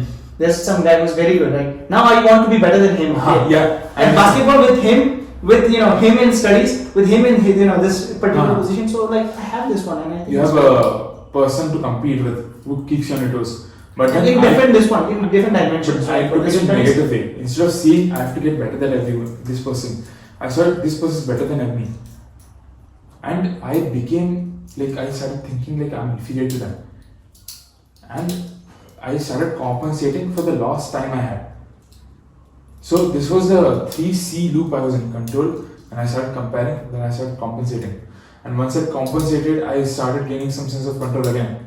And then I compensated again, and then compared again. This was a never-ending loop. So I realized that way early on when I was being controlling. A few of my friends helped me a lot, and I reduced a bit. It is still there. I'm trying to reduce it. So that's what is your fear, man? What are you scared of? That is a very good question. No, like if you're scared of like what other people think of you, is it that what you're scared or? No, I was once scared of what other people say, and right now to that extent I'm not. Like it has reduced considerably, like 60%. But at the end, what I'm scared of is regret. Like I shouldn't regret whatever I did. I shouldn't end my day in regret. Like I should have done this. You know, like I'm sleeping with the thought like I didn't do this. I should have done that. Yeah. That is my biggest fear. So yeah, that is your biggest fear. Hmm. Okay. And okay, yeah. So your daily routine is done. What are your hobbies, man? Hobbies, as such, to be honest, I don't have any hobbies right now. I have to build because that's where the discovering part I told you, right? No, I'll tell you one thing. Okay, when I was in class 10, 11, okay, my biggest regret was sports, man. Not being in or No, too too much. Okay. What happened was like I couldn't, study properly. While sleeping also, I used to think tomorrow I'll go and try this trick, So this has been like my nightmares, man. Honestly, that time, especially in boarding. So how do you reduce it? That addiction. Sports. Yeah. Sports. Yeah. Then I started not playing it like this one regularly. I've started only playing during holidays. And then I don't know, ultimately, and because of some meditation, I'm not exactly sure is it because of the meditation, but to some extent I think it has helped me in calming my mind and just focusing on myself. And yeah, but like I'm not that kind of a guy who studies for 8 hours, honestly. I just study for 4 hours. And then, but what do you study? You study like 100%. Yeah. 100% concentration. Yeah, honestly, like this one, what I do know about myself is that I think I'm good in theory also, Yeah. but like it's very easy for me to study theory, honestly, very easy. Mm-hmm. So yeah. I was telling about the discovery part. So that's where the hobbies come in. Because previously, I would have, if you had asked me this question about 2-3 months ago, I would have said, music or playing keyboard. But right now, I don't know what my hobby is. I'm trying to you have to explore actually. You have to go and explore play and build everything. one. Because at some point, you should be interesting. There is only so much you can be interested in people. At the end of the day, there should be something that you bring to the table also. And hobbies are one of the best things that can build you as a person. Yeah, 100%. And if you're just like, just an academic book, you're nothing. Because the hobbies are necessary. Yeah. I think this one, hobbies are really important because like I've told you, right, I've studied only for 4 hours, but I study very effectively. Yeah. It's because of hobbies, man. Like as in, I didn't get. Okay, I'll just rephrase it properly, right? What happened is that I can concentrate better because of my what happened is that I have that daily need of like a I really like physical physical performance and all, right, activities and all, right? So what I do is like I just go properly, sweat everything, come back, take a shower, relax, do meditation for like a 15-20 minutes, then study. It's like it's really it's really good for me actually. That's actually a good take on it. Then what happens is that if you just study, right, there's a mental pressure and then there is like a shelf inside your only, like there's a small layer in your own. It's like a volcano about to explode. Yeah, and I think if you have a hobbies, right, you become very creative also to some extent. Yeah, it builds your personality at the end. Yeah. And if you're nothing if you don't have a personality. You're in a dating world. Everyone is looking for the most compatible thing. Yes. The best. So, I was watching a YouTube video. So, in that, the person brilliantly said this that you should be in a relationship during college. Like, if you can, you should be. Because there is 3 types of relationships. Okay. There is one parental relationship. On gender level, there is one parental relationship. I like that kind of a relation, honestly. Which one? The caring one. The parental. Yeah. So, parental relationship, you don't have any choice. Till a certain age, you don't have any choice. You just get born. And you just have direct relation with them. Blood relation. Then comes... you're talking about relationship or like... I'll come to that. Okay, girlfriend. You're not talking about the girlfriend, right? I'm talking about that also. Girlfriend. Okay. So, then comes friendships. Friendships is like, you have a choice. With parents, you don't have a choice. Up until a certain age, you can't leave them. Because you're dependent on them. Yeah. And then with friendships, you have a choice. But then the good thing about friendships is you can leave anytime if you find that person, toxic, or you have some interests problems. are not aligned. Your interests are not aligned. You can find better friends always. You can find people who are like-minded and make them friends, acquaintances, colleagues and all.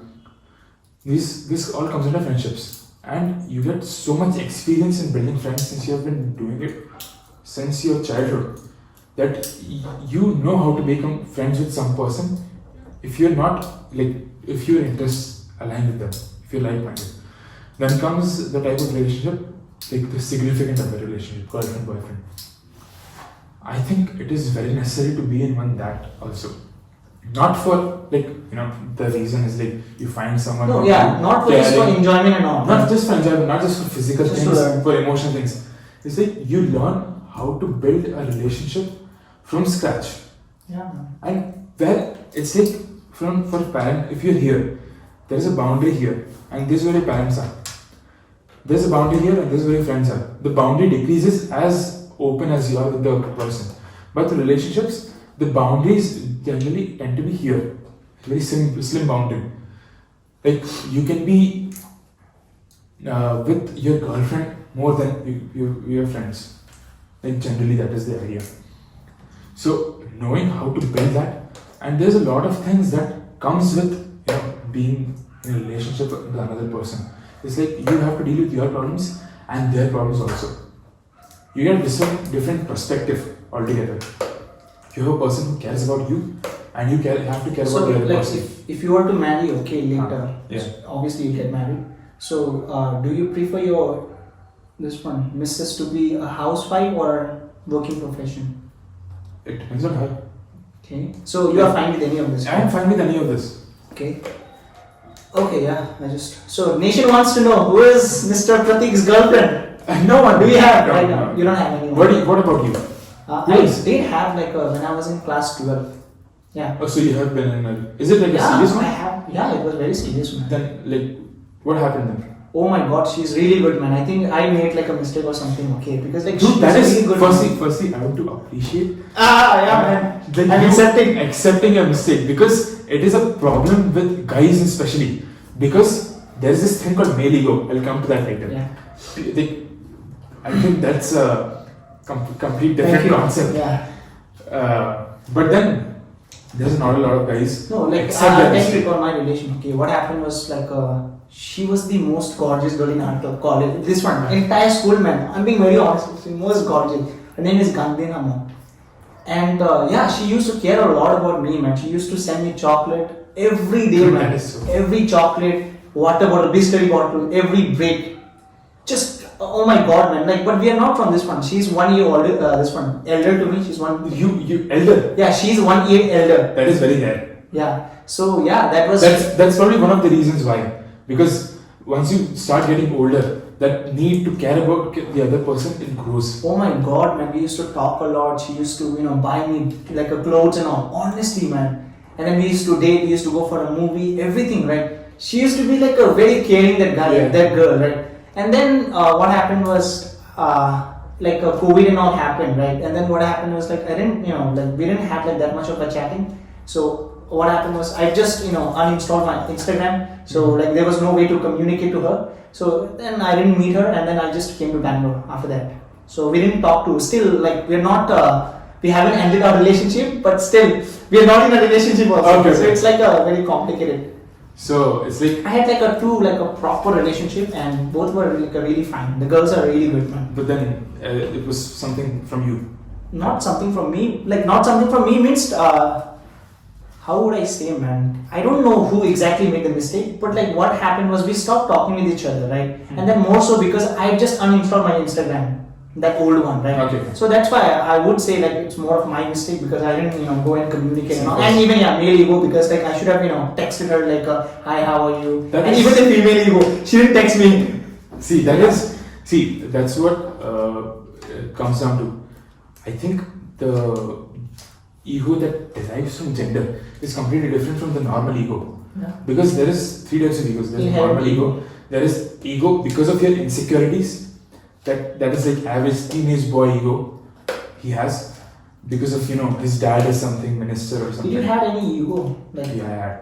I don't know, but I didn't have any ego, honestly. Like, I still have ego, but it is for the right thing. If you have ego for the right thing, then it's good. Because if you don't have an ego, then all people run over you. it'll just step on you and just leave. Yeah. You need to have some ego. But then I think what male ego is, I even wrote an article about it.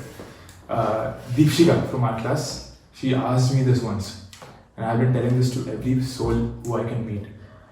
Because I personally think this is one of my best theories I have ever produced.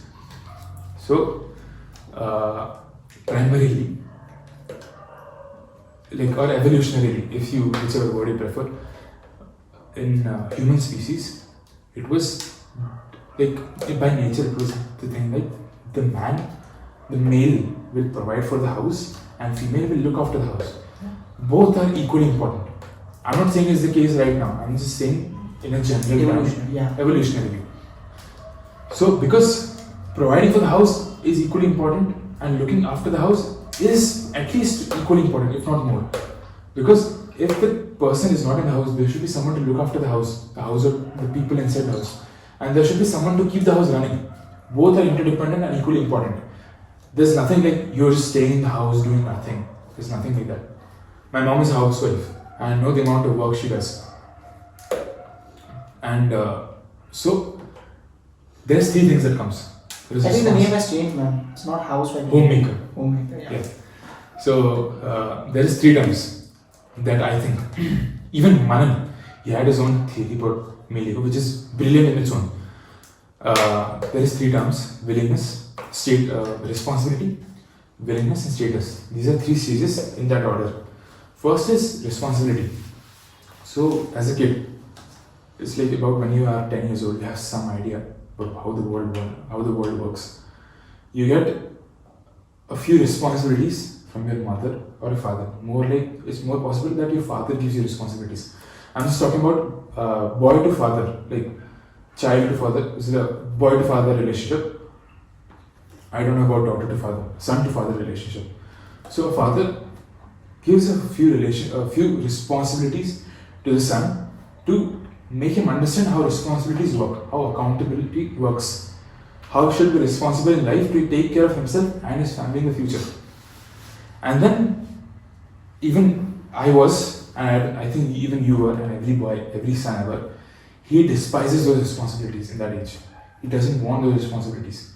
But then, that point he despises because he doesn't understand the gravity and the reason why the responsibilities are given to him.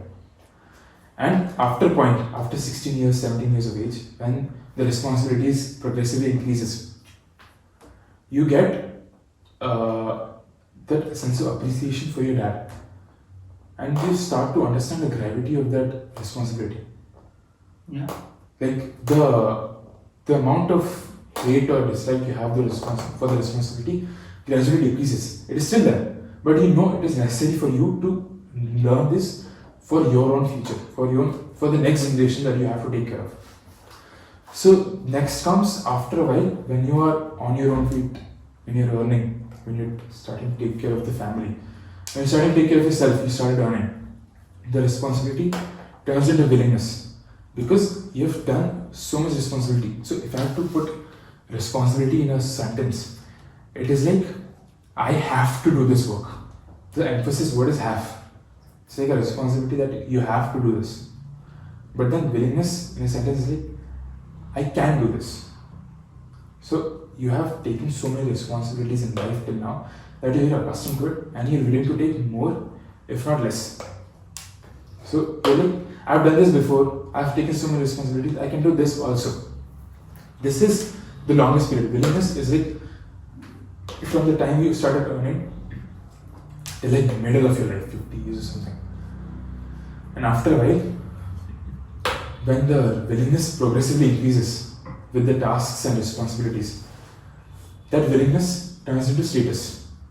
It's like from I have to do this, which is responsibility, to I can do this, which is willingness, to only I can do this, that is status. It's like I've done so much stuff till now as in terms of responsibility and willingness that I don't think anyone can beat me in this, so that only I can do this. Yeah. That is status. And that is where male ego comes in. This is my definition of male ego. And if you want, like, the random guy who's walking down the street, he has a big ego. It's probably because of how rich his father is or how rich he is, because of his insecurities, or because of generally what teenage boys have. That is normal ego. That is not male ego, according to me. This is what male ego is according to me.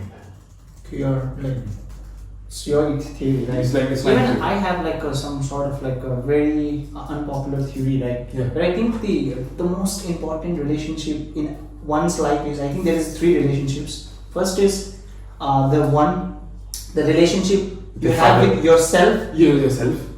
The relationship that you have with the money, and the relationship that you have with the time. Time. Yeah, so I think these 3 are very important. For example, the relationship that you have with yourself, right? I think self-talk is really important these days. In this one, just have a proper time for yourself. Yeah, just talk to yourself. Just talk to yourself. I do it openly. I sometimes I just sit in my room and just talk about. I just talk to myself. Yeah. It's like I usually say it as a joke. Then people often find me talking to myself.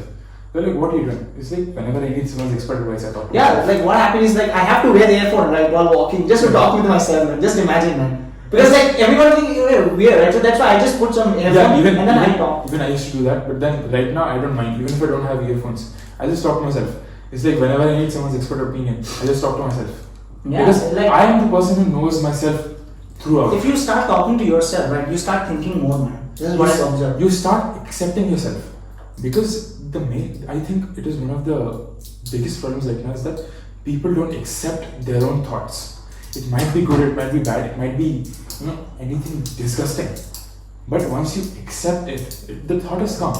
You accept it, and then you acknowledge it, and then you start talking about it with yourself. That is self-talk. But that you start accepting yourself and you start loving yourself more, which is very important. Yeah, I think the first important is, I think, this the relationship that you have with yourself. And sometimes what happens is that people, like, they don't care about themselves at all, man. They just like, for example, not sleeping properly and all, right? I mean, like, I think we should take a proper care of our body. And I think the relationship that you have with yourself, working on your body, like the proper physique and all. A healthy mind leads to a healthy body. Healthy body leads to a healthy mind. Yeah, and then the next is, I think, the money, man. Obviously, there's a lot of arguments. Everyone thinks that money is bad. Like, basically, what happens is that if you say someone is rich, right, you have an opinion that like exploitation, bad person, no moral compass at all. Yeah, that is there, right? So I think that's not true, actually, right? Yeah, and I think having a good relationship with the money, how to manage it and everything is really important in these days. If you don't have a money, they won't respect you. That's it, man. That's always there. Even the status. Everything just comes down to money. It's either your money or your dad's money, but status right now is very important. Not like social status, like the people you know, the kind of people you know. It is very important. Yeah. Because that sets about how you will be in future. Yeah. It's like you said, show me your friends, I'll show you your future. Yeah, and then the next is, I would say, like, the relationship that you have with time. Time is the most important thing. It won't come back, right? So how do you allocate your proper time? I have a question for you. What do you think is more important in all these 3? Yeah, all of these 3, I would say money. Money. Yeah. But don't you think time is more important? Time is important, but if you have money, then you can delegate everything by paying them. Yeah, but then properly saving your time. But then, if you don't have money, you have to start with time. Huh? You have to start with. No, I'm like, you told me that which one is the most important thing, right? Yeah. And I've said, like, it's money. Yeah. If you have a money, right, then you can save a lot of time. Yeah, but that particular importance, like you said, you give importance to a relationship with money more than time and yourself. So to get that time to spend with yourself, you need money. But if you don't have money, you need to prioritize the other 2 before. Right? You have to prioritize time first, then yourself, then automatically you will get money. It's like if you focus on the 2 things, the third one is inevitable to come. Yeah. So I think there has to be a balance, but still, you asked me, like, what is the most important thing? So I think it's money, man. But right now, according to your situation, you think according to my situation, not being subjective. Being subjective. Huh? Being subjective. I would say time, money, and relation. I think three are equally important. But I would say like whenever you ask me, I'll definitely say money, man. Money. I told you I'm very capitalist. Proper capitalist, man. But I'll tell you. Okay, I'll tell you one thing. Okay. You're a poor people. You're a very poor person. Okay? Okay. No, not poor also. You're like a like a middle class. yeah, middle class, like a not very this one poor background, but like middle class background. Okay, and then there's one guy, okay, who's very rich, ultra rich, right? So you have more like a intention of doing good to others than him. But like what happens is that if he have that money, right, he can do a lot more than you, man. Just imagine. So if you have that money, right, it's like a crazy. It's like this one multipliers, man. So I think if you have a money, right, you can do a lot of things, man. But you can help others, you can do whatever you want. But what I think is, according to me, money is everything to you. Is it right? Me, I would say, I think knowledge, then money. And if you have a knowledge, then I think it's very easy to get that money. And if you're not able to earn money, right, then you're not knowledgeable. I would say. I think knowledge, right, is very important. A wise man, right? And what happens is that if you're knowledgeable, right, then you'll whatever you do, you'll find a way to make a money. And if you're not able to make a money, right, then you're not knowledgeable. But that is your opinion. Yeah, my opinion. I think knowledge is very important. But for some people, it's not about. But for some people, it's not always about the money, right? Yeah, I completely agree. Like some people, they don't care about Albert money at all. Einstein, he didn't care about money. He was knowledgeable. That doesn't mean he's if he can't pay money. I can't speak on others' behalf, right? But I'm speaking for yourself, completely. But were you always like this? Like knowledge, money before knowledge, or knowledge like money is more important to you? I think what I right now what I'm the some important aspect that I'm looking forward is like first is money also knowledge. I think knowledge is also very important and the personality and the way you speak. I think these four are very important. Like currently, right now, I'm working on my personality. So I'll tell you one thing. Okay, right now the personality that you have is all because of your past. That is from 0 to right now 20, right? So now, what personality you want in your 30?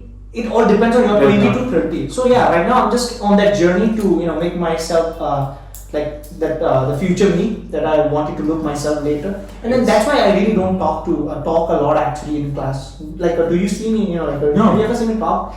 When I was in class 11, 12, okay, I used to talk, man. I was like a very avid, very talkative person, right? But and I was like, I have to change that habit because what happens is that if you are everywhere, right, then what happens is that you reduce your own market value, man. If you are available to everyone, all the time, right? You are basically reducing your market value, man. That is one of the biggest psychological things. I've been reading this book, 48 Laws of Power. So one of the laws is use absence to create value. I forgot, man. Yeah, there is Robert Greene. So it's like if one thing is available, one thing is available everywhere, it's available in abundance, the value decreases. But then as scarce as... No, I'll tell you a very important thing, okay. Water is available everywhere, right? Yeah. And then diamond is not available Exactly, everywhere. I was saying the same thing. No, tell me, okay. Which one is more expensive? Diamond. But which one is more important for you to survive? Then, yeah. That's again human psychology. It's like the more mysterious or the more absent or the more less we have of something, the more we try to chase it more. Yeah. It is also a major point in relationships. There's this quote that distance makes love grow fonder. What happened there? There's a very thin line, right? What happened is that if you don't talk a lot and then what happened? People perceive it as he has a lot of ego, man. There's a very thin line, man. Yeah, it's like you should talk whenever it's necessary. Yeah, necessary, not really. Yeah. And the knowing where you're not going to cross the line is also very important. There's a concept where it's my own theory actually. What I say is that we are actually a time billionaire, man. We have a lot of time. Time billionaire. Time billionaire. We have a lot of time, man. We have a lot of time. Like we have like almost like a 50, 60 years. Our entire life is ahead, right? Yeah. But like those people who are like who already have a money, right? They're like a money billionaire. So all we have to just do is convert the time billionaire into money. That is all we have to do, man. Yeah, but there's an argument to that also. Yeah. See, again comes down to opportunity. How opportunist you are, and how I think like there are different kinds of a luck. Okay. Yeah, exactly, luck. Different kinds of a luck. There is like a blind luck where you just want something in a lottery, right? It's like not in your hand, right? But like there is this one properly planned luck where what happened is that you have made your own luck, man. But for example, right? What happened is that you didn't pass the CA foundation first, right? Yeah. That's not luck, right? You didn't have proper luck. I But you got lucky because you attempted 2-3 times, right? Then you can build your own luck also. Yeah, it's like I'll tell you, first 2-3 times. The first time when I gave foundation, I didn't prepare anything. Yeah. Everything I did was one night before, because maybe there was some overconfidence in me.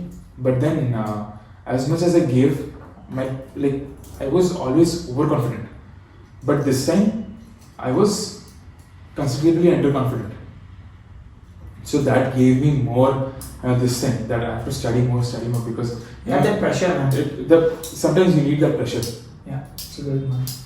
And sometimes, being underconfident also works because you don't expect. I think wisdom is knowing, when to be overconfident and when to be underconfident. Yeah, there is this wisdom reminds me.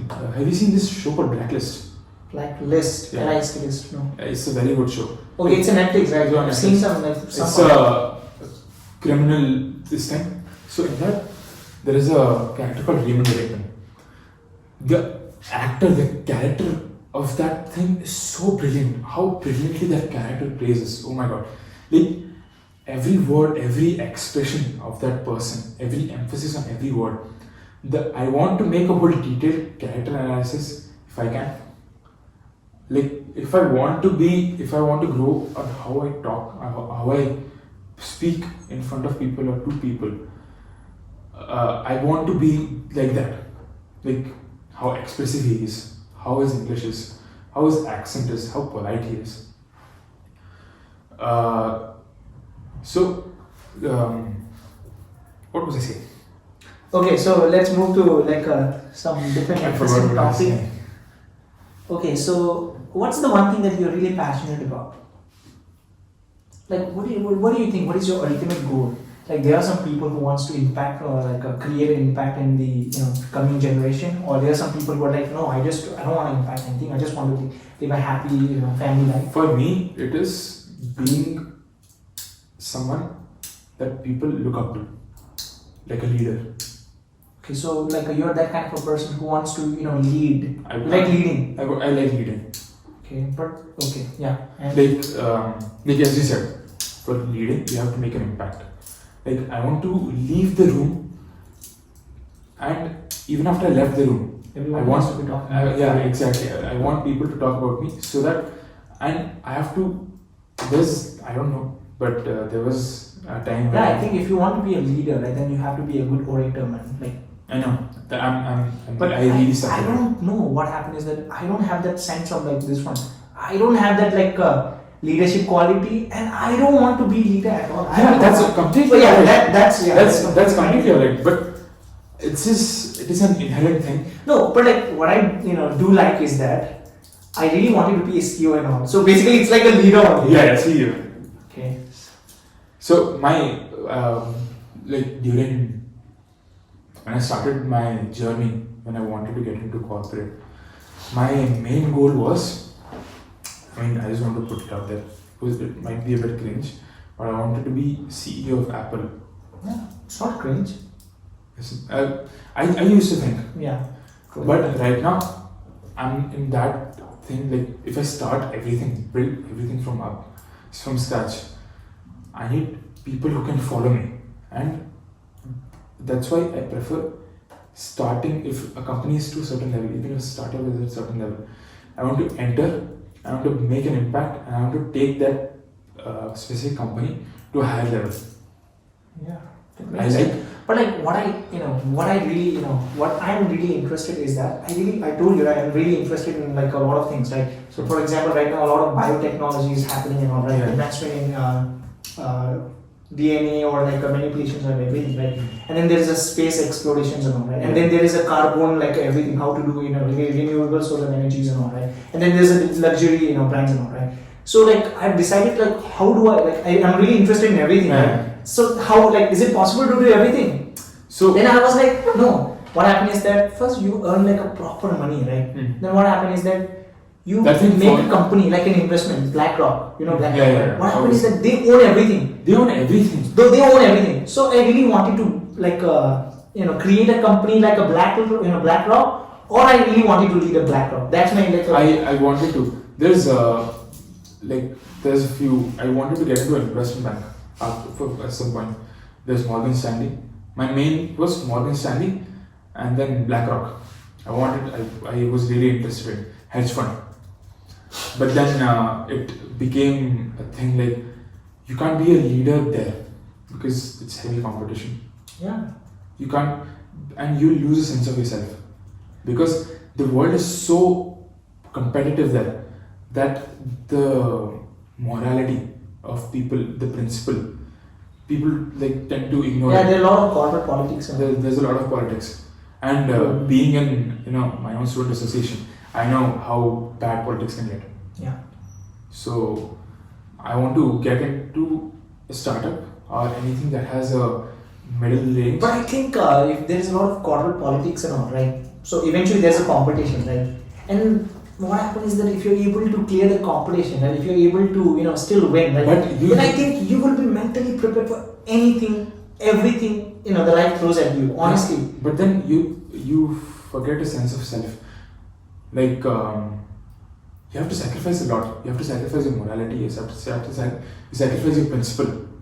Which to an extent I can agree. Like I'm not saying you shouldn't break the rules. I'm saying you should know which rules to break.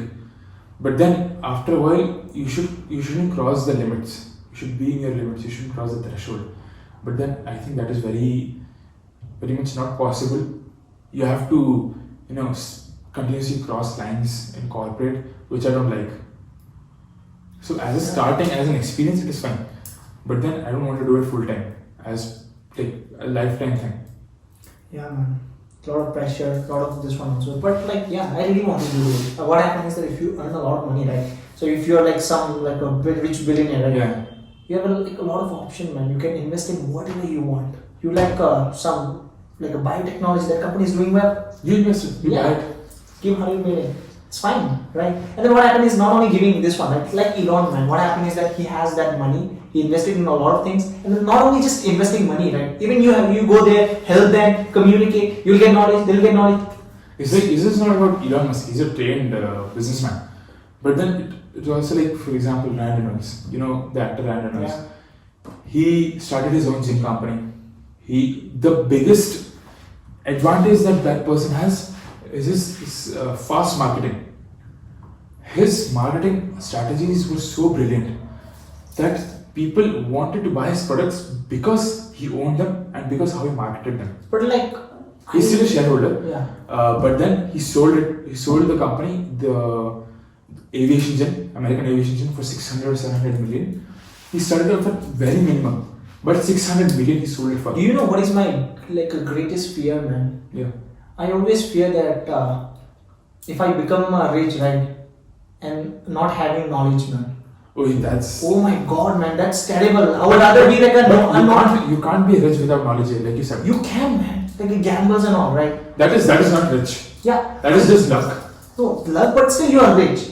I don't You know. are rich, right? And then what happens is, right now what is happening is that if you are once rich, right, then what happens is that people do think that, okay, it's only one time, right? Later what happens is his money, finish his money, he won't be able to this fund, grow his money. Right now what is happening that you just need one time luck, man. You're able to make 100 crore or something. Yeah, right? What happens is that you call a management, this one asset management company, give them the money, they'll do everything for you. But all you have to do is sit down. But you're dumb, right? You don't know shit. So I don't want to become that person, man. I just rather be a knowledgeable than a not very rich. But I'm expecting for both. And then there's a very nice quote, okay? Do you want fame? Sure. You don't mind, right? I don't mind. You know Ashwath Damodara. I've heard of it. He's like the father of valuation. He's Indian. He's right now teaching in New York University. Right? He's known as the father of valuation, valuing company and all, right? Okay. Startup and all. So he's known as the father of valuation. Man. He's an Indian, like a legit Indian. Okay. What was his name again? Ashwath Damodara. He teaches in this one, New York University. I'll look University. him up. Yeah. So he says that I would rather be rich and anonymous than poor, famous. I would rather become a rich and anonymous than poor and famous. Look, as you asked, my end goal isn't becoming fame. Fame is never a thing. But if it is a byproduct of thing, I don't mind. But then it's a lot of things that comes with fame. Fame is like that. I mean, like it's a double-edged sword, man. It's really crazy, man. You see, right? People, they don't have a privacy, man, at all. I heard this once, like Ronaldo, he has a 70-year contract signed, like Right? with his World Cup? no, like he makes a he gets his employees who works for him at his house or at his hotels or anything, who knows him, they work for him on his personal level, Not to share any information. from until he dies, and from his date of death till 70 years, or else they'll sue them. Yeah, But man. fame also brings a lot of, like it's a double-edged sword. Yeah, obviously, man. There are a lot of people like whose life has ruined because of this one, man. Fame. You can't act like a normal person, right? You can't go to a proper restaurant and eat like a normal human being. Yeah, there is always someone following you, always taking And pictures of you. sometimes it's like a really this one. It gets really annoying. Yeah, man. People following you all the time. What about you? What is your passion? My passion. I'm not sure, but sure, man. I really want to impact the entire world, and I want to be known in history, man. Honestly, as in who has had a great impact in this entire world, man. For example, like Albert Einstein, but not necessarily that I'm like that smart. But anyway, I can if I had that much of a money, right? I can impact. If you have that much of a money, like a lot of money, right? You can have a lot of impact. You can just eradicate entire poverty, man. Your name will be there in the history, man. And then just imagine, okay, like right now there is no trillionaire, not even a single person who is a trillionaire, right? I'm hoping that Elon doesn't cross it because I want to cross it. Honestly, you need to you need to become BlackRock. Yeah. It's not a company. It's you who's BlackRock. Or else you just purchase every single majority share of BlackRock and then you know everything. Yeah, I really wanted to be that person, man. Wanted to see, man. What can I do? I know, and I've imagined it once. But then the value of money is also decreasing. But when you what happens is that the fame and the money, right? When it increases, okay, the loyal people around you decreases, man. So you need That's it. Yeah, man. There's an inverse relationship, man. So yeah, in corporate also, right? They're looking for those. They don't care about this one, man. How much quality you have. They're more loyal, yeah, man. There are some people who are not loyal, right? So even if they have a lot of knowledge, right, they don't accept it. What's the time? I have to leave. My parents are coming. At what time? My parents are coming before something. I have to go to the airport. Airport? Yeah. Okay, so shall we end or I have 2-3 more questions, man. Look, I am here, okay. I'm not a guest. I'm one of the person who, I'm doing this podcast with you. I'll be there. Yeah, but still, man, this is the first conversation with you, It starts with the first conversation. Okay, then. There should be, this is the first part. This is what Apple does, okay? You don't release everything in I know, the features, right? They don't release everything. That's what Android did. And you don't see the biggest hype when Android, 11 or 12 came up. People don't even realize that a new Android came in. But then it is a big thing when iOS 17 came in. Because there's new updates constantly. Because Apple doesn't release everything. They know, But what happened with us, we don't have a lot of time, no. So that's why I thought we'll do it today only. Because we have our priorities. Yeah, we have our own priorities.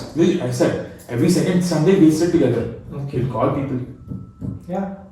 So that's it then. This is a nice talking to you, Mr. Prateek. You too. Okay, man. Great questions, by the way. I looked through the page actually. This one? Yeah. It's this one, man. It's a question for Abhay, man. Because he's like, oh, he told me that I just want a simple question. So that's No, but then I think during the end, this one question. Which one? This one was for me, I think. Yeah. This one is for you. Biking, even you do that. Yeah, I know. Is it like a conscious decision or like a, no, unconscious? Is it a habit? It is a habit. I have to reduce it. And then this one, the English and American accent, and then the Prakhar thing. Yeah.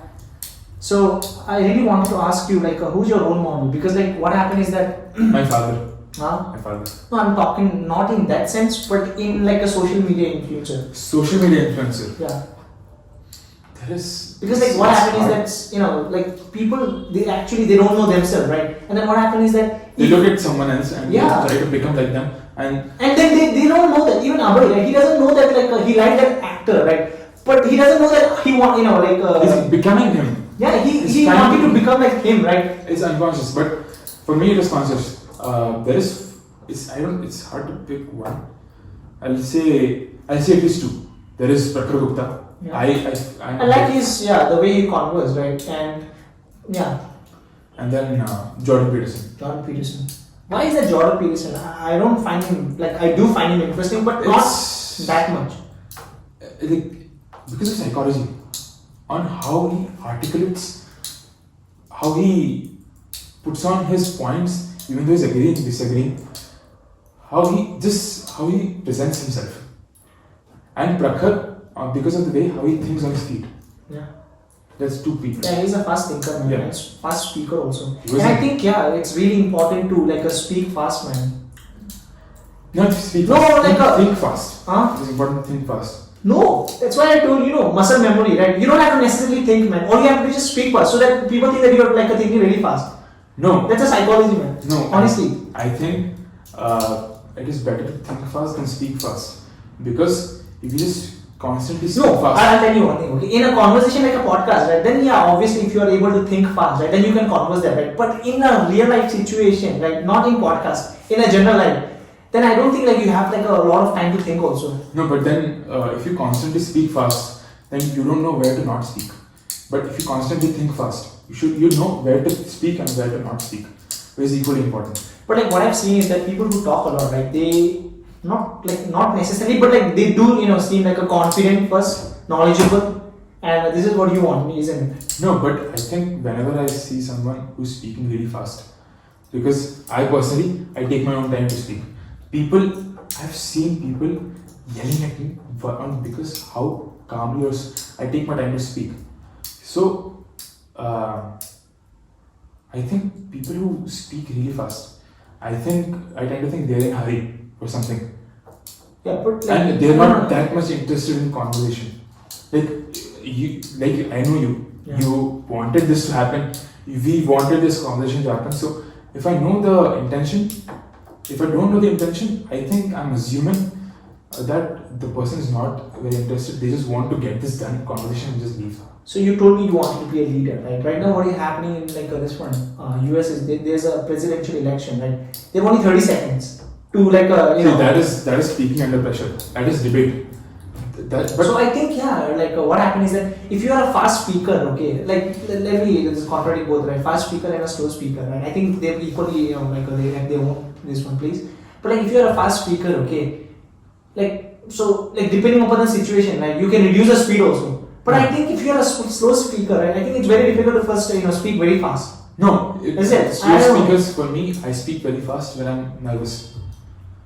So, that all comes down to how fast you think. So, you can be a slow speaker and fast speaker. But in a debate, if you put to the point things and just tell them instantly, depending on your pace, first, if you're 30 seconds, first 10 seconds, I jot down the points in my brain. And the next 20 seconds, I take my own time and speak. If the points are relevant to the topic, then it doesn't matter if you speak slow or fast. Okay, so are you planning to study abroad after CA? Maybe. Master? I'm not, no. Yeah, MBA probably. MBA. As a degree I would. But if why MBA, man? Because what is your intention? Do you want to stay in India or settle abroad, in future? I right now, if you are doing CA, then obviously you are planning to stay, in India. Not necessarily. Or Middle East. I don't have anything in mind right now. It's India. but I don't have anything in mind per se. Because right now India is becoming a powerful Yeah, obviously, country. man. Yeah, And India then is, like, there growing at might be least- a situation where CA is a globally recognized thing. No, I would love to stay in India, but I don't like India's weather, man. That's it. Like, I really, man. Like, if I go to Delhi, right? I like a place where like it's very cold, like London or New York. I like like I like to dress But up, then right? the problem with West is it's the quality is deteriorating because of It is, but like I think there's financial crisis, there is logical crisis going on there. that's what I'm saying. I want to go there and like this one properly, this one rebuild everything. But then you have to build yourself for that. Yeah. So I think if you want to be a leader or something, okay, I think you need to be like have a really good skill of interpersonal skill, That is always there. communications, right? So yeah, if I want to study abroad or master that, I'll probably go with the philosophy, economics, and some quant, I guess. Quantum Yeah. science. Quant, like this one, quantitative maths, like Huh. pure maths. Philosophy, I'm very interested. Philosophy, maths, psychology. Psychology, philosophy, I'm all in. But then there is a reason why I don't make it my primary objective to study, because being interested in something and making that as a career, where very different. it is very different thing. Like if you're into psychology, okay, fine, understood. But there's only so much you can do in psychology and philosophy to get rich. If you're too much in finance, you know the ins and outs of finance. Getting rich is very easy. Yeah.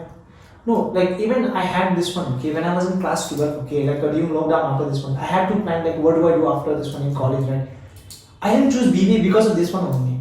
BBA, all these subjects in BBA, right? Personality development, everything, right? You can easily like learn it. Right? It's like a side skill, man. Why do you need a whole degree to learn it when you have YouTube? Yeah, that's what I'm saying. No, you can like it's all a soft skill, right? You can learn it like whenever you want. Yeah. But that's why I choose BCom, because it's more of like a hardcore skill, right? Like a maths and all. So that's why I chose this one so that I can like. This is about commerce. Huh? This is how commerce works, how trading, investment, financial management, everything is for us is so tough than BBA students, is because their thing is more about how they present themselves. But what I've observed is that BCom students, right? Majority of the BCom students, they're not good at expressing themselves, man. Yeah, as compared to that's BBA, right? So BBA that's why BCom people like they feel inferior in front of BBA and psychology. Yeah, there is a why, thing. man? I don't know.